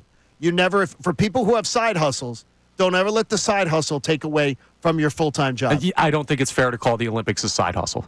I don't think it's fair to call That's fine. representing this country on a world scale. I fine. get where the side John's hustle. coming from That's fine. because he didn't have He didn't have to do it. do the Olympics. I know And he there didn't was have no to. need to. He wasn't playing. They weren't going to lose the Olympics because of him not playing. They weren't going to. Yeah. He wasn't Batman. No, going down the bat hold pole. on a second. He did bring him back in the Serbia game. Oh, Yeah, well, that so they Serbia might- game. Yes, He yeah, did. shocking. He was actually the reason. Yeah. He was the reason why they won that game. Yes, and that's then great. and then Steph at the end because Steph was unreal. But that's the anyways, semis, right? Yes. Yeah, it was. so. All right. So give us another text. We'll do this Eagles conversation next. The look ahead because we do our power rankings at Sure. 8:47 on Wednesday. So we'll do the look ahead conversation next because I want to look ahead at the Eagles' next 5 games and where we could see the Eagles at when we wake up December 1st, which will be Eagles-Ravens. But before we get to that game, I do want to do the look ahead piece. And again, Commanders will be without Jaden Daniels for at least 2 games. When they say week to week, I'm going to say at least 2 games. Could be longer. We're not 100% sure. But give us one more text, Connor. All right, Sean from Levittown says, what is there to be positive right now about with the Sixers? I'll be shocked if Paul George and Embiid play more than 50 to 55 games this year. Yeah, I mean, he'll be shocked. Now, what's there to be positive about? Like, that's where you go too far. Right. So what is there to be positive about? All right, this is the best team in the Joel Embiid era in terms of starting lineup and bench. Last year, same thing. I said the same thing last year, but now it's even better this year. The best team we know was the Butler squad, but that bench had, I mean, Mike Scott was your bench guy. Yeah, this is the deepest team you've ever had in this model. So what's there to be excited about? Deepest team, best team. When everybody's on the court together, it's a perfect fit. Paul George is a perfect fit. They have been missing a. I've been waiting to see your vision. Yes. You know what I mean? Look, they've 'Cause been it missing sounds this. perfect. Not just Embiid's era. They've been missing it my whole life. All right? They've been missing it with all due respect to George Lynch. They've been missing a wing player that can create, that can pick and pop, that can do everything. That's who Paul George is. My entire life, I'm 30 freaking years old. I've never seen a dominant wing player. Andre Iguodala was a good basketball player, could not do everything that Paul George can do, okay? So there are positives. There are things to be excited about. I get the 50 to 55 game thing. I'm not expecting Joel Embiid to play. John asked earlier, 59.5 games, over, under. I'm taking the under. That's the smart money. I'm taking the under also. But if they are healthy come playoff time, it will also be the best team they've ever had going into a playoff series. There's no question. And that's what there's something to be excited about. And you're hoping that somehow that happens. And I think that's why I'm upset, but okay, but not happy. Somehow there are people that are happy about Joel Embiid missing time, which I think is They're weird. just going to die on the mountain of, I'm going to excuse make for everything that backs up with my opinion. And that, I think, is strange. Yes, all right, coming up next, where are the Eagles at in the NFL.com power rankings? We'll tell you. I imagine they climbed up after another victory and a dominant one. And we look ahead the next 5 weeks for the Eagles before that Ravens game on December 31st, when we enter the final month of the calendar year. Where will the Eagles be? It's Kincade and Salciunas, 97.5 The Fanatic. Now is the time to become a Fanatic MVP. Go right now to 97.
on Kincade and Salciunas with producer Coward Thomas. Yeah, he is. Coward. Come in here. Little is. I will. I'm not afraid. Oh no, we're going to talk about it. Connor missing a hoop night tonight because his brother's wedding is this weekend. Getting married this weekend. And I understand your concern. What if I get hurt? You could have gotten hurt last week. Yes. And you would still be injured. Load management. Yeah. I recovered quickly, but not this quickly. Yeah, coward. Load management. You're a coward. You're a coward for missing the game, for missing pickup tonight. I look forward to this every single week, to hang out with you. It's not for me. You like to play basketball. I do, but you're not going to be there. All right. So here's what we're going to do. It is a Wednesday at 8:49. So what we do is we check the NFL.com power rankings around this time every single week. And we see where the Philadelphia Eagles are at. Okay. Where do you believe they are? So they were at 12 last week before their victory against the New York Giants, where they beat them 28-3. Where do you believe they are at this week on NFL.com, which is the least biased of all the power rankings? Since I would never look at a power rankings or seek one out, 11. Connor? 10. Ding, ding, Connor Coward Thomas. Can we just stick to government names, please? The Eagles are 10th on the power rankings. They climbed up 2 spots. Your top 10, Eagles at 10, Steelers at 9, Texans fall to 8. The Commanders climb up to 7. They climbed up 1 spot, as did the Packers at 6. The Bills are at 5. The Vikings drop 3 spots to 4. Lions are at 3. The Ravens are at 2. The Chiefs are at 1. I think this might actually be perfect this week. Why is that? Well, the Chiefs are 6-0, and they just keep on winning. They beat the Niners on the road. The Ravens, very impressive win on Monday night. Even though the Eagles are going to move the ball all over the field in that Ravens defense. They could. No, they should. They should. I mean, honestly. I would say they should. The Ravens defense is a huge step back. All right, so then you could flip them year. You could flip them in Detroit. But other than that, what? You're not going to put the Vikings out of the top 5. They actually played very well against the Lions. Just the Lions beat them, and that's why they're behind the Lions in the power rankings. The Bills keep on finding ways to win despite not having the best roster.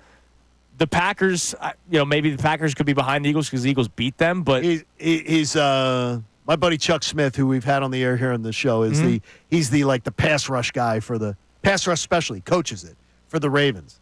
That Ravens defense, man, it's vulnerable. Okay. But Lamar looks better and better. Yeah, he looks better and better. He could win his third MVP. Lamar, to me, has answered every single question about progressing, where I think the people who just doubt that Jalen Hurts can take his game to different levels.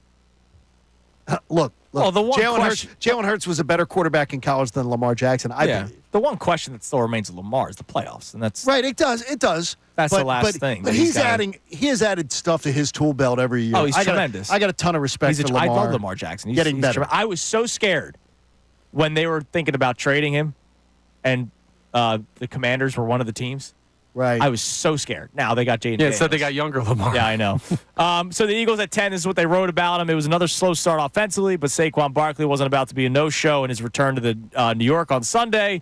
He took over for an offense that was otherwise limited and inflicted some damage against his former team. The Eagles' pass rush also took batting practice on Daniel Jones and Drew Lock, racking up 8 sacks and holding them to a net 43 passing yards. It was amazing. That's incredible. The Giants' long gain on the day was 14 yards. Barkley alone had 3 runs longer than that. And for good measure, Jalen Hurts salvaged a tough afternoon with arguably his best throw of the season on his 41-yard touchdown connection with A.J. Brown. There were blocking issues early as Jordan Mailata missed the game. Mekhi Becton left early with an injury, and Cam Jurgens had his hands full with Dexter Lawrence. But the Eagles found a way to work through that. We got more on Becton. Anything more? I wouldn't expect him to play because most of the time when a guy gets a concussion in a game, it's rare that the next Sunday they're ready. Yeah, I'm not expecting him to be okay, that's not bad. That's a sweet spot in the power rankings. And again, it's top 10. I'm obsessed with with standings and everything like that, and always studying it. My nice little grid out. Yep. But I mean, to be the Eagles sitting there with all the issues we've had, to be better than every team in the NFC South and every team in the NFC West, all's okay. This week is really critical, though. So I'm telling you right now, you lose this week, you may lose this division. You may lose the division. Unless the Commanders are really hurt by the Jaden Daniels absence. Jaden Daniels, they're saying, is week to week. When I heard Adam pause, when I hear Dan Quinn, I can tell you this, knowing Dan Quinn and being around him a lot, when Dan Quinn spoke behind the microphone the other day and said the injury is week to week, that tells me he knows it's at least a week. It might be more. Right. I don't believe he's playing this week. I think they're trying to play cards with the Bears, trying to make them think, But to me, as long as you don't see him on the field practicing, he's not playing. So where are we at December 1st? Bengals, Jags, Cowboys, Commanders, Rams are your next 5 games. You are minimum 3-2. I'm believing you could be 4-1. So that would be this week is everything. This week's the swing game for me. That would be 7-4 if they went 3-2. If you win this week, 4-1 is guaranteed to me. That Cowboy game still bothers me. That would be, I know people are going to mock that, but that would be a good spot to be in on December 1st. That would be a great place to be. 7-4 or 8-3. And I believe if you're that, the games ahead of you, the Steelers game's the only one that's dangerous. Well, of your last 5. And Baltimore, December 1st. No, but your last 5. Oh, got it. Sorry. Panthers, Steelers, Commanders, Cowboys, Giants. Yep, absolutely. All right, coming up next, our man Charles Davis will be on the call for the Eagles-Bengals game this Sunday, so we'll speak with him at 9:05. Before that, what if your life could change forever by going to a sporting event? It's Kincade and Salciunas, 97.5 The Fanatic.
On Kincade Salciunas, 97.5 The Fanatic on this Wednesday morning. Our 5 best minutes of Adam Schefter comes your way at 9:35. Charles Davis joins us in a few.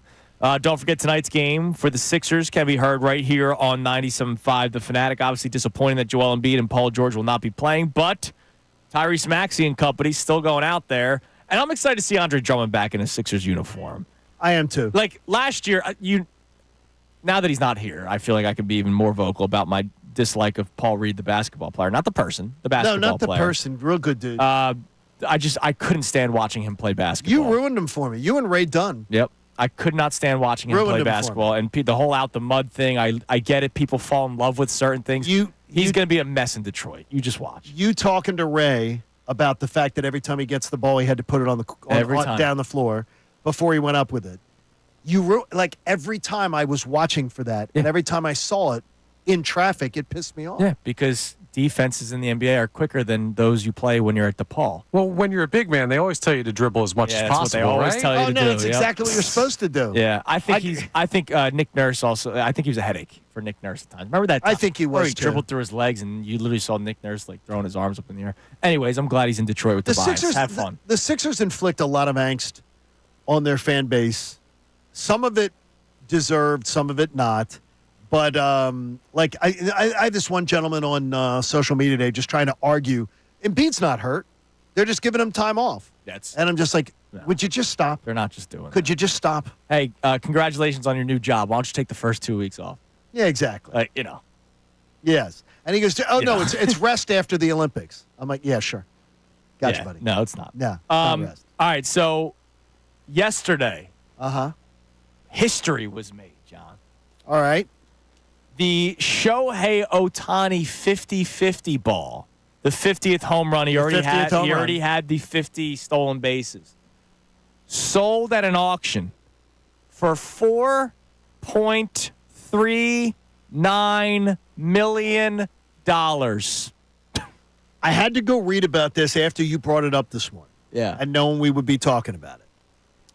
The Japanese market supposedly is where people will literally samurai sword fight over getting this thing.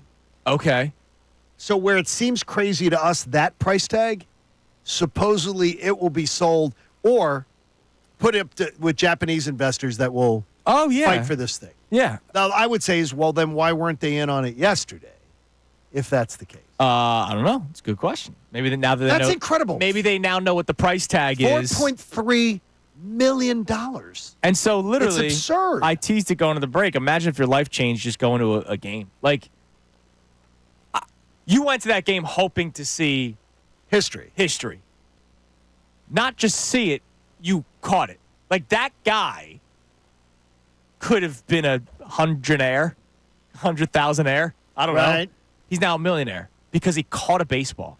That's got to be a tougher percentage than winning the lottery. What, catching a baseball? No, catching that baseball. That baseball. They count wait a minute, everyone can play the lottery. Yeah, the limit on people that can be in the building, how rare it is for that event to happen. He had to hit the home run. Right. Think about that. He had to hit the home run. That's a longer shot than any lottery that's ever been won. Yeah, but he was the most likely guy in the sport, and him and Judge, to hit a home run. Correct. I would think winning the lottery is still very much to be at that exact baseball game in that exact spot for that exact moment. Well, somebody of the 50,000. Were there 50,000 there? Probably not. I was in Miami, right? No, there wasn't. That was a Miami game. There's probably 20,000. But you also have to think this: the lottery happens every day. Exactly. This is the first time ever. Winning the lottery of $4.3 million is what I was sort of I got you. To. But the history of baseball is the first time it's ever happened. Even winning the big ones, this is more rare. It's just amazing. This guy's life changed forever. Oh, it's amazing. Because he went to a baseball game. And who knows? He may have bought the tickets for that game specifically, or my buddy. He may have been a walk-up. My buddy in Miami last year. My buddy goes, "Hey, I got 3 tickets to the Phillies game. Do you want to go?" I go, "Yeah, sure." Got rained out. He goes, "Hey, my boss is offering me 3 tickets for tonight's game. Do you want to go?" "Yeah, sure." Christy, you cool with it? Yep. Michael Lorenzen throws a no-hitter. That's amazing. I was supposed to go the other game. It gets rained out. I see Michael Lorenzen throw a no-hitter. That guy could have had tickets for something else And then life happens, and he goes, I got to exchange it or something. And he goes to that game, and he catches a home run ball worth $4.39 million. It's amazing. And that's just tremendous. Yeah. It's $4.3 million. For a baseball, man. It's unbelievable. And yes, there are people going, well, it doesn't mean you can retire. I've seen somebody in the timeline. Yes, it does. Yes, it can. You can retire with $4.3 million. Just in the bank. You could absolutely retire. I would do it. All right, let's head to the Comcast Business Hotline. Every day in business is a big day. Let Comcast Business help you move forward with what's next. I love that we found out we got a mutual friend in this because I haven't talked to him since I moved up from the South. Oh, is that right? No, not since I moved up from the South. I've been talking to him for years. My partner, Buck Ballou, would always say back in the day, we got to get CD on. Well, let's get him on right now. He will be on the call this Sunday for Eagles-Bengals. That, of course, is Charles Davis. Charles, welcome into Kincade Salciunas. Thanks for coming on today. We appreciate it. Hey, thanks for having me on. Hope you guys are doing well. Did you just say Buck Ballou? Yeah, I mean... that takes me back to our days of yours, they like to say. Well, but I mean, with SEC football talking at 20 years in the South, Buck and I used to go, okay, let's get CD on. What day can we get him on? And it's great to talk to you again. It's great to talk with you guys, and as you can attest, there were many men, and probably still to this day, that all secretly wish that they were Buck Ballou. Yes, they guess what? They did. I mean, Buck Ballou. My goodness, in Athens. Buck Ballou. Yeah, I mean, oh my God, did well for himself. He had his own fan club of women. They called themselves the Buckettes. He had a song. There was a song written about him. What? The girls were like, hey, Buck, who are you hanging out with tonight? That's nice. Yes, I mean. I always said, and then he got to spend 20 years with me, Charles. That was sort of his penance. That's when it went downhill. For living that great life that he led. So it's awesome to talk to you, though, and here you're going to be on the Eagles game. There's always a price to pay. Yes, there is. Charles, right, anyway. you're on the call for this Sunday's game, Eagles-Bengals. Before we start previewing this matchup, obviously you do your due diligence and you check out the film and all the talking points of what has been for the Eagles so far the first 6 weeks of the season. Would love to get your evaluation on what you've studied on the Birds so far. Yeah, I think, look, it's like so many teams in the league. When we have preseason, but we don't have preseason.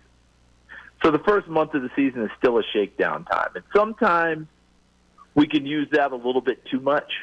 You know what I mean? We really didn't play preseason. Sometimes, but there is an element of that. So you got to kind of shake your way through it. Let's be honest about it.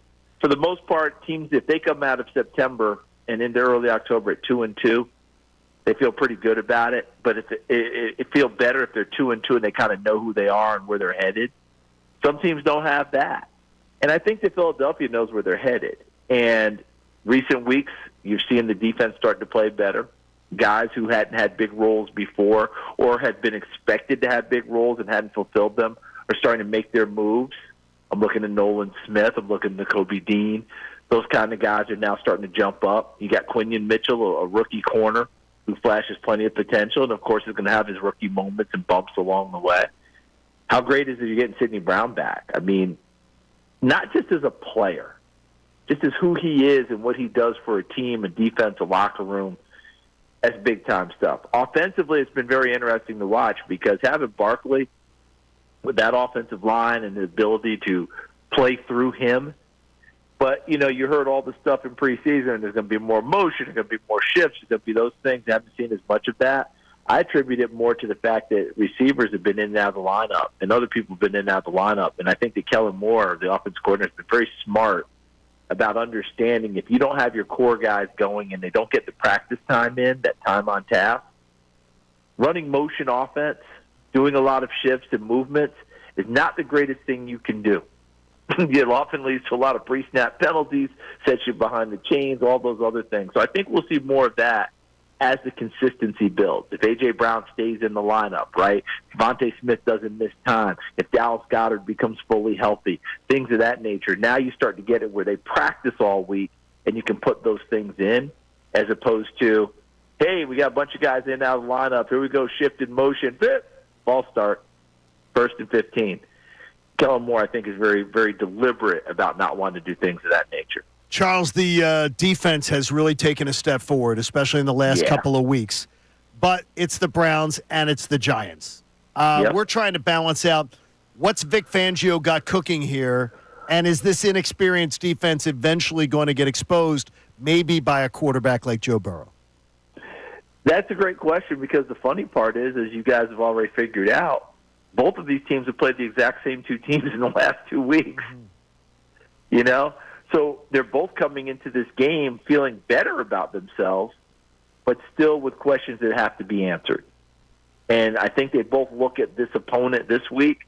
Cincinnati looks at Philadelphia. Philadelphia looks at Cincinnati and says, okay, we should get better answers this week. Like what we think we're seeing, what we like, it gets tested here. This is where we find out for sure. Okay? Yeah, we let's say you're Philadelphia. We throttled Cleveland. We throttled the Giants.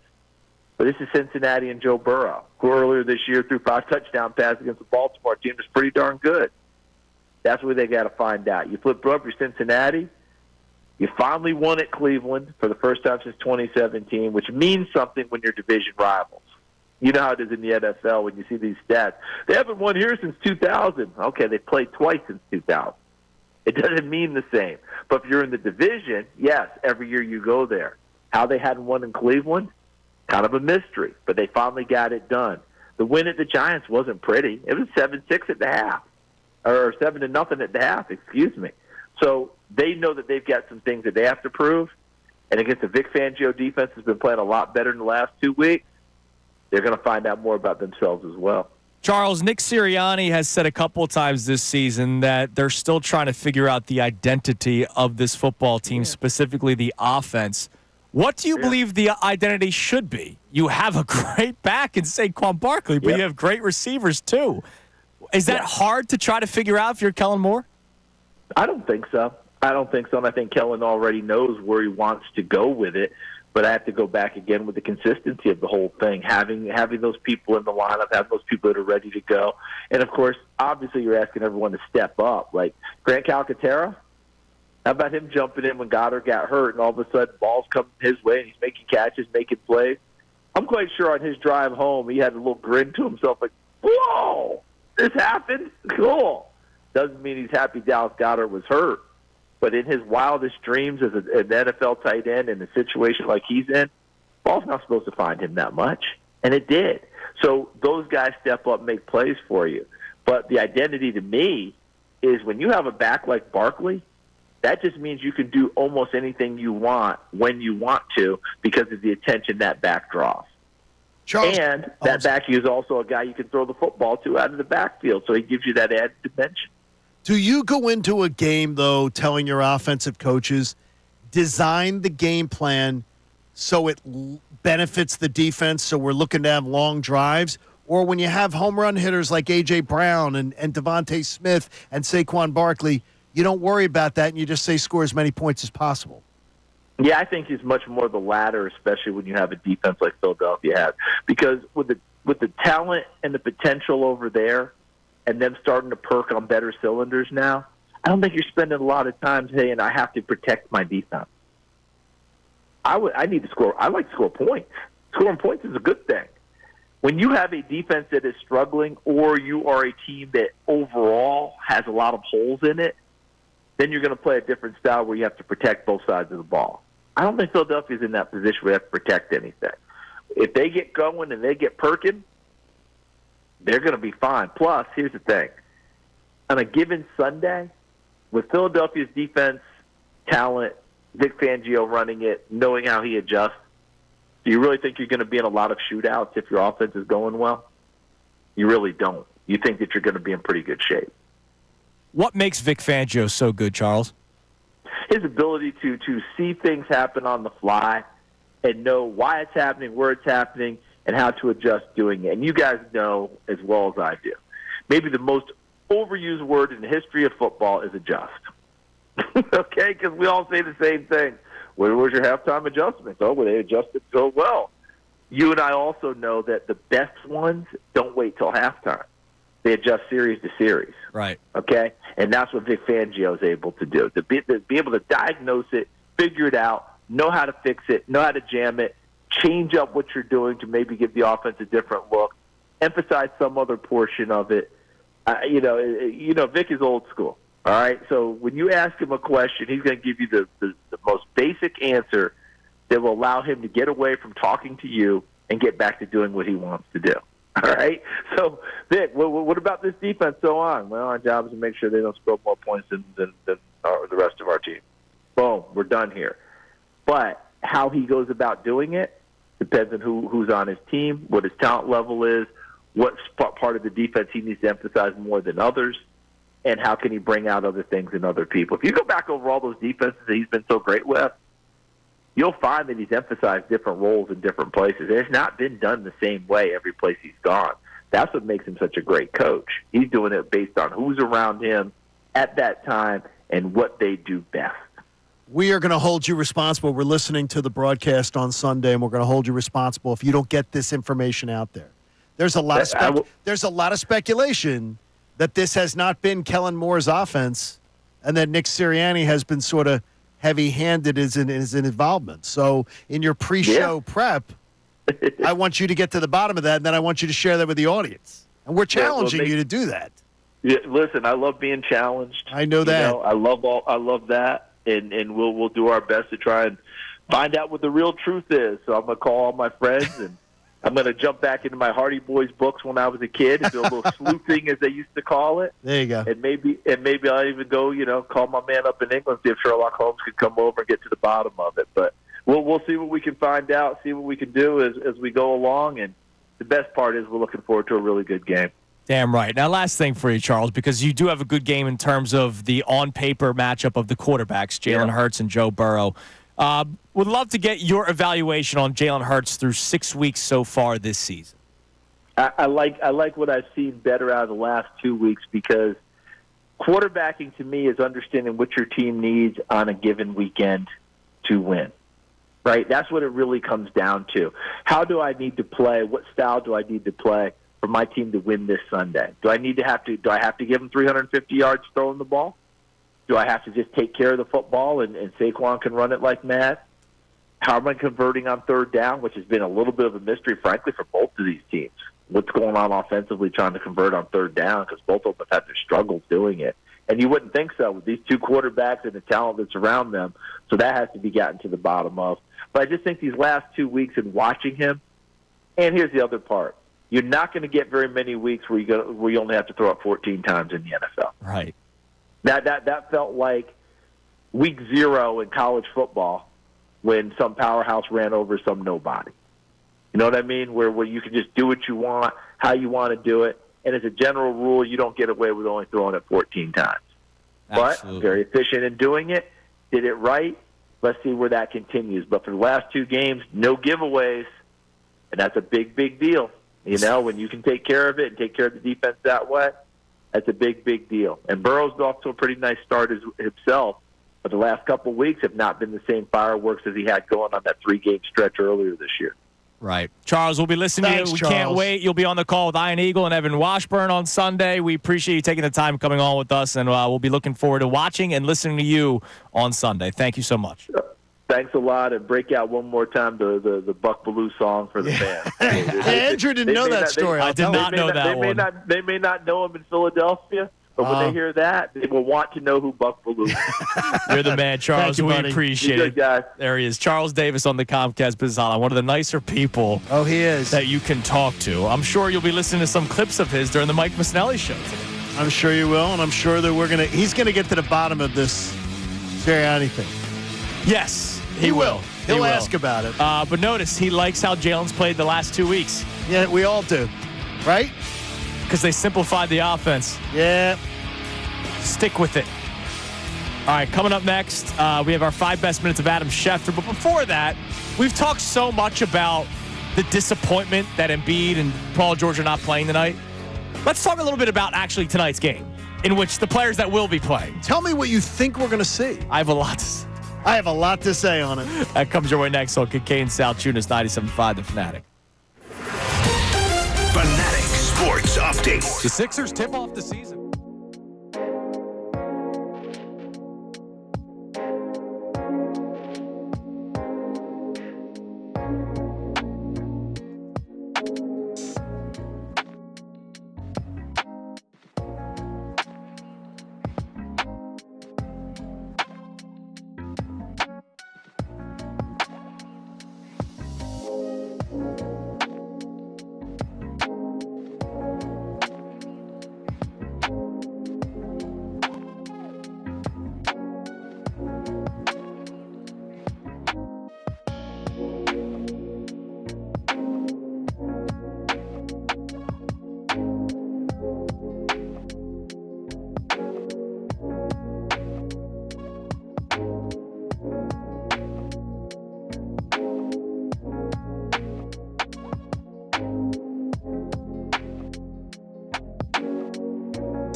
Kincade and Salciunas, 97.5 The Fanatic. We have our 5 best minutes of our conversation with Adam Schefter coming up in 4 minutes at 9:35. But a couple of things, like a little rapid-fire thing. First off, we got a game tonight, even though Joel Embiid and Paul George are not playing. It's not like the game got canceled. The Sixers are still playing tonight. They're taking on the Milwaukee Bucks. You can listen to the game live right here on 97.5 The Fanatic. And it's not like the Sixers of years past where when Joel Embiid didn't play, you have nobody. You do have Tyrese Maxey. Even though he's going up against the Milwaukee Bucks. Sixers, by the way, 3.5-point dogs on their home court tonight. I think I may like it. You think the Sixers can, outright, or are you just saying they cover the spread? No, the 3.5. Okay. I think I may take those points. Bet Parks, knock it out. I think Tyrese Maxey. His overs? I would take a look at his over because. Well, if you think they have any chance. Damian Lillard doesn't play defense. No. And Tyrese Maxey has to score. His over-under is 28.5. I would take an over piece on Maxey there. But it's still a matchup to keep an eye on because it's the Bucks. And remember, the Bucks. A team that will probably be ahead of you in the standings. As long as they're healthy, because Giannis has now all of a sudden had an injury bug the last couple of years. But a game to keep an eye on. And look, you brought in Andre Drummond for this reason. Joel Embiid literally called him himself during the offseason saying, I need you here. Come back. So it's sort of like a Shaq and Embiid. That was more Shaq. But I'm so excited for tonight's game. It's just a bummer that you're missing the 2 games. Yeah. Here's what I'll say. If I was Tyrese Maxey and I listened to today's show, I'd be pissed off at us. Yeah. Because I would say, dude, you guys just gave me a max contract. I was an all-star last year. I'm a top 20 player in the NBA. And you think we can't win the 4 seed because what? Embiid and Paul George are splitting back-to-backs? We're going to go get this because I'm that guy. Strategic. Okay. Strategic. I knew he stopped listening, so I now said I'm going to take his over. Good call, Strategic. No, but honestly, there is an argument to say, hey, Tyrese Maxey, we've seen this guy take leaps and bounds every year of his career so far. Who knows what he's going to be this season? That'd be great. I mean, look, and we've been saying the same thing about Embiid too. Yeah, it's what everybody wants. It's what everybody wants, and hopefully, it'll come about. Yep. My gentleman who has been going back and forth with me all day that Embiid is not injured. This is just 3 days off. He did say, you know nothing about big men in the NBA. And I just said, yeah, I would know nothing about big men in the NBA. That makes no sense. Yeah, I would know nothing about it. No, I know. I wouldn't have any contact either. I mean, I know nothing. I told him. I said, you know more. But it makes no. What do you mean? Like he's like, oh no, they're giving him 3 days. They're giving him 3 days off for load management after the Olympics. I'm like, bull crap. By the way, after the Olympics, that happened. When was that? July. July, and he had plenty of time off after that. Stop it. I mean, like it's one of the worst things with social media, and it says, but you try to engage and try to be. Respectfully, that's stupidity. It's stupid. Like, it's just dumb. Yeah, the only argument to anti-injury is that they're just worried about something, that he's not like... and they're being overly cautious. No, I'm treating this as like if they needed him, he could go type of situation. Well, if he's not playing because he's not feeling 100%, that means there is an injury. Yeah, I got you. Or they're like worried about like, hey, we want to make sure he's 100% good to go, and they haven't gotten through from the stuff that existed before. Well, that's what I'm saying. But it may not. He's injured. I understand, but it could be like they could play him tonight. I firmly believe that if this was a playoff game or anything, or I've heard that with him his whole career. Hey, we saw it last year. Yep, right in the playoffs, and he played, and he played well, and he played. And so that's why I believe, Connor, the people who try to paint him as soft are maybe the dumbest people in the whole discussion. Yeah. And I'm a big skeptic, but I'm not a skeptic on his toughness or desire to be out there. Right. First of all, I ain't no bitch. Correct. He's proven that over and over again that he's going to do everything he can to be there. So much for rapid fire. By the way, Bryce Harper, the Bedlam at the Bank, happy 2-year anniversary to make you all feel very sad. Nice. A blessing that I was there for it. I think you were there, right? You were in the building. I was not. I thought you were there. No, I was not that day. Oh, I'm sorry. I was not that day. That was the one I was there for the previous. Blessing that I was there. Still makes me feel good. I know Haley was soaking wet with her dad. Yeah. It was one of the best moments of my life, and I know that sounds cheesy, but Cooper was... It was one of the greatest moments. It's a great moment. Cooper was a little baby at the time, so that was the first, like, Christy and I got to go out. Right. My in-laws watched Cooper. We went out, and I saw... Picked a good day for it. I saw arguably the best moment of my life. You saw an Phillies game. incredible historical moment. All right. We have to get into the Bronny and LeBron thing coming up in a little bit, but let's do the 5 best minutes of Adam Schefter. From ESPN, our friend Adam Schefter joins us. Shefty, good morning. How are you today? Good morning, gentlemen. The sky's not falling, right? I was just about to say, Shefty, you have no idea how refreshing of a week it has been. Now, the Sixers haven't really helped because Embiid and Paul George are out tonight, but that's a conversation for later on because I know how invested you are in the NBA. But in terms of the Eagles, you have no idea how refreshing this week has been. Come off a win like that, defense plays well, offense looks better, the sun's shining brighter today, the temperature feels warmer, food tastes better, everything's nice, right? It's great. So it's beautiful. Now, I will ask you, the offense looked much better this past weekend, and they even looked better, even though 20 points doesn't really tell you that story. They did look better against Cleveland. We just unfortunately had to talk about the head coach for a week because of his antics. The offense has also looked differently in terms of the style of play. It looks more like a Kellen Moore offense. It looks like they are running the ball more than throwing with Jalen Hurts. He only attempted 14 passes. Do you believe that that's something they might continue to do, or do you think that was more matchup based the last 2 weeks? Well, again, they were playing with the lead last week, so you're not trying to throw the ball. You're not playing from behind. You're not playing catch-up. It's much easier to run the ball than it is to throw the ball, obviously. But listen, Kellen's an asset, and they should be leaning on him to get things done. And whatever it takes to come up with the best offensive attack should be done, and the smartest teams adjust and adapt to their strengths. I don't know how they've done that. I don't know that, who was running what, who's calling what, if there have been changes there. I think my guess would be, as much as anything, it comes down to the fact that it's much different when you're, crushing a team and you can do what you want and impose your will. You're not going to get away from running the football there like they did on Sunday. I think it's more of a function of that, would be my guess. Adam, everybody's been excited by the Vic Fangio defense and what they managed to do. Coming off Cleveland and the Giants, there are a lot of questions about how much is tangible, how much is real, and how much might just be beating up on bad teams. From your knowledge of the Fangio system, is it too much to ask that this defense is 7th in points allowed in the NFL? I think that's what Vic does. I just think he's the defensive fixer-upper, and that when he's back there, things are going to get better. It's just that's the way it can happen. Now, this will be a tougher test, and Cincinnati is a team that, when they got back B.J. Hill, that's made a difference in their defensive front. So a defense that was softer earlier in the year has played better lately. So that's something to keep in mind here. I don't think it's the same Bengals defense that they're getting. And the Bengals offense, we know what that is. I mean, they're dangerous for Joe Burrow and Jamar Chase, T. Higgins, all the weapons. Chase Brown's playing very well for the Bengals. So I think they're in a pretty good spot right now. And I think Vic's defense has played better and better. And I think guys are starting to get the system. It's showing in the results. And, you got to be pretty pleased with where they're at right now off the last 2 games against inferior offenses. Yes. So here's a better offense. Let's see how the defense holds up now. Shefty, I'm curious to get your thoughts on this. Jordan Davis was a first-round draft pick for the Philadelphia Eagles. They stuck with their plan of building in the trenches. A lot of people wanted Kyle Hamilton. They took Jordan Davis, and I wasn't against the pick. He played 21% of the snaps in this past game for the Philadelphia Eagles. Does Howie Roseman say, oh, man, that sucks? Or does he go, hey, good for you, Vic, for figuring something out with this defense? I don't think he thinks this sucks. I think that it's a work in progress, and they're trying to figure out the best way to use these guys. And, again, we're coming off 2 wins here, right? So what's the big deal? So if Jordan Davis is playing 21 plays a game and they're winning every week, do you care? No, I just wondered the mindset of a general manager who used a first-round pick on him, and then in year 3 of his NFL career, he's only playing 21% of the snaps. And 21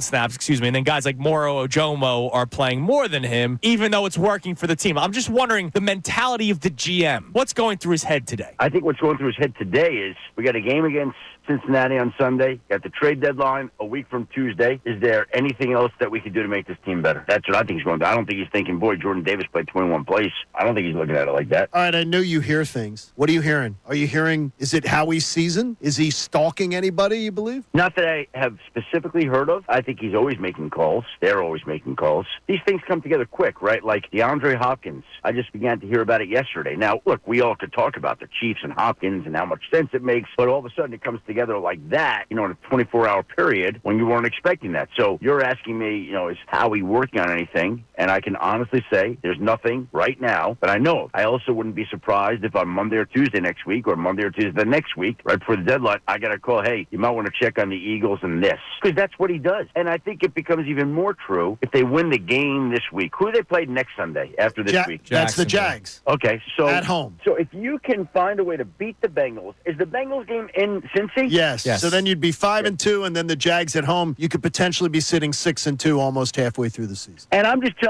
not speaking to Howie Roseman's mind. I'm speaking to a general manager and any team or organization's mindset. If you're 6-2 going into the trade deadline, you feel emboldened and empowered to go do things. So if the Eagles don't win on Sunday and then they win the next week, I still think they're going to be making their calls, and I don't think much changes there. But my point is, psychologically, if you're coming off that point, it would be, 4 straight wins heading into the trade. There's a little bit of buyer's confidence, like a little bit like when the stock market's up, you don't mind like spending the extra $20 at dinner or shopping or whatever it may be. All right, that's our 5 best minutes of Adam Schefter. You can hear the entire thing on 975thefanatic.com as well as our YouTube page. Haley does a great job putting that up right away. Okay, coming up next, we have the Kincade Salciunas Key 3. And there was a historic moment in the NBA last night, Johnny, that you were all over. So staged. Just terrible. Of course it was. Just terrible. But it was still cool. In your opinion. We'll disagree on this one as long as... Listen.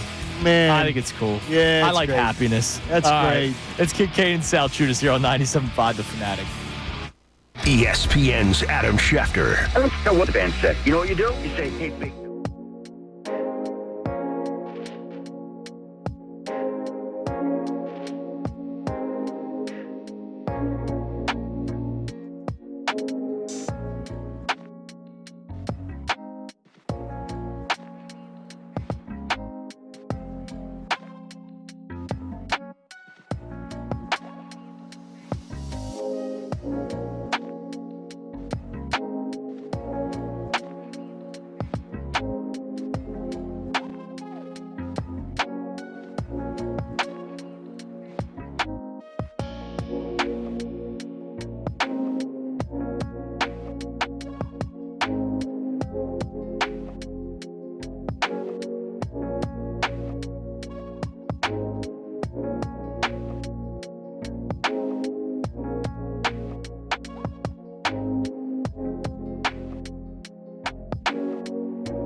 in a minute.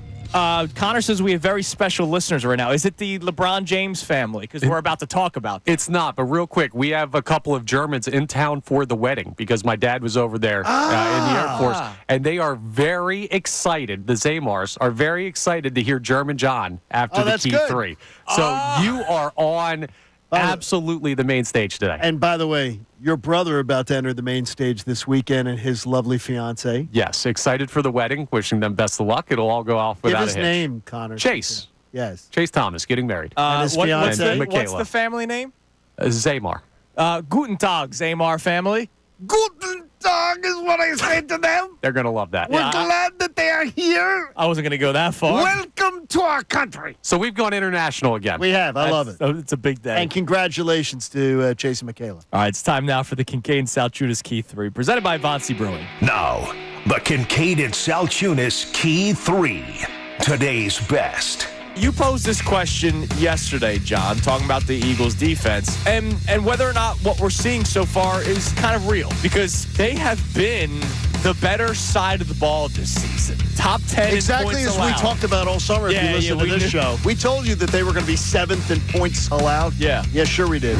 The question is, what we've seen the last 2 weeks, is that real? Like, is this defense something that we can rely on week in and week out to either win you football games or, like week 1 against Jordan Love and the Packers, keep you in football games? The last 2 weeks, I could make the case that the Eagles defense won you the football games, even though Saquon Barkley ran for 176 yards, but that defense kept the Giants to 3 points. It's honestly, if you look back at the Green Bay game, it's where we began to see that this team had a chance to be a good red zone defense. Yes. And they are right now, an elite red zone defense, what they've done under Vic Fangio. So that's good. That's a great thing. Good. But again, I don't think it's putting the Eagles down. I don't think it's diminishing what they've accomplished by saying, yeah, the Browns and the Giants can really help your stats. It's not just an Eagles day. No. It is night 1 of the 2024-25 campaign for the Philadelphia 76ers. It is opening night at the Wells Fargo Center as they take on the Milwaukee Bucks. You can listen to tonight's game live right here on 97.5 The Fanatic. But of course, it will be without Joel Embiid and the big addition of Paul George. From ESPN, our friend Adam Schefter joins us. Shefty, good morning. How are you today? Listen, Kellen's an asset, and they should be leaning on him to get things done. And whatever it takes to come up with the best offensive attack should be done, and the smartest teams adjust and adapt to their strengths. A lot of people were saying that the defense would hold this team back. The Eagles had a rough start of 3-2, but it had nothing to do with the defense. I believe we all said that the defense was going to have to be carried for at least a long portion of the season by the offense outscoring. And through 6 games, it's been the opposite. It's exactly the opposite. It's been the opposite. The defense has played better football. And what I've been saying since before the season started, I thought this team would have upside defensively, whereas last year when they sucked, they just sucked. There's zero reason to miss opening night. There's none. You had an entire offseason. If he's healthy, you had an entire offseason. This is ridiculous that you'd go, yeah, opening night doesn't matter. We're not going to play him on opening night. It's absurd. Opening night is a big thing. And what are you ramping up towards? You've had an entire offseason, unless you're hurt. You've had an entire offseason unless there's an injury that's being nursed. And what I'm wondering is, he was injured during the Knicks series. So it's one of two things. Either something else happened over the summer when he didn't take off, and he didn't take the time to get himself healthy because he was playing in the Olympics, or something else happened since then.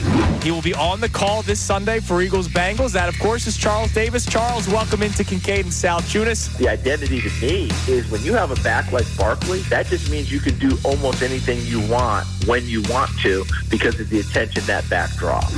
Every Sixers fan has the God-given right to be floored right now. Sure. I'm just looking at it like you're looking at it glass half full. No, I'm going to look at it this way, John. Like, if he comes back for the Detroit game and then ends up playing 55 to 60 games this year, then what was this first 3 games? Like, I don't want to say overboard because, again, everybody has every right to be freaking pissed off, scared, sad, any emotion that you feel. I'm just not going to start freaking out yet. I'm just bummed out that he's not playing tonight.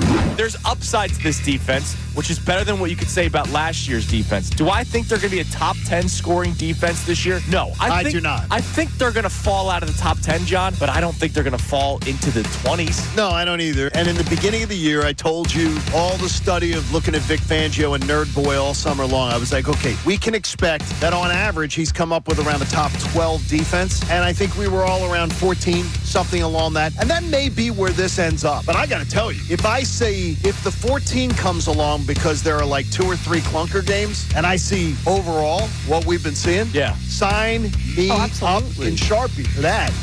All right, that's the Kincade Salciunas Key 3. 3 best minutes from today's show brought to us by Von C. Brewing Company in Norristown. Check out their Key 3. Right now they got the Stony Creek East Coast IPA, which is an American IPA with citrusy hop notes and a smooth, dry finish. The Uncle Jerry's Wit, a Belgian-style wheat beer. And if anybody, especially the Zamar family, wants to turn down the radios, I don't blame you. You want to get the Helles Golden Lager. It's like a Munich-style Helles brewed with German ingredients. I would say you want to get one today. Norristown and Munich, very close. I hope they like it. I hope they do, too. They just got back on a plane back to France. The Zamar family likes it. Never getting out of this country. Check them out, VonCBrewing.com. I thought it was a cool moment, even though I agree with you that he shouldn't be there. I thought it was a cool moment that Bronny and LeBron checked in together at the same time. Yes. Yeah, in that the was second awesome. quarter of a game when, why is he sniffing the court? Oh, for a photo op. Who won? Oh, okay. That's great. And I love this that the 1-0 in the Lakers. They literally put, oh, this is like Ken Griffey Jr. and his dad playing together. No, it's not. Ken Griffey Jr. earned his way to Major League Baseball. It's still an awesome moment. I think it's an awesome moment. We've never seen it. It's the first time you know in what? NBA history. It's going to happen sometime in NBA history where the player actually earns it. It might not. It might not, dude. Yes, it will. So it'll happen. It'll be earned by somebody, and it'll be somebody's got to be really good and have a kid now, and then maybe Anthony Edwards has a kid, right? Yes. Yeah, and he's 23, so he got to play for 17 more years. Yeah, and he could. So, Aunt Edwards, we're relying on you, man. There you go.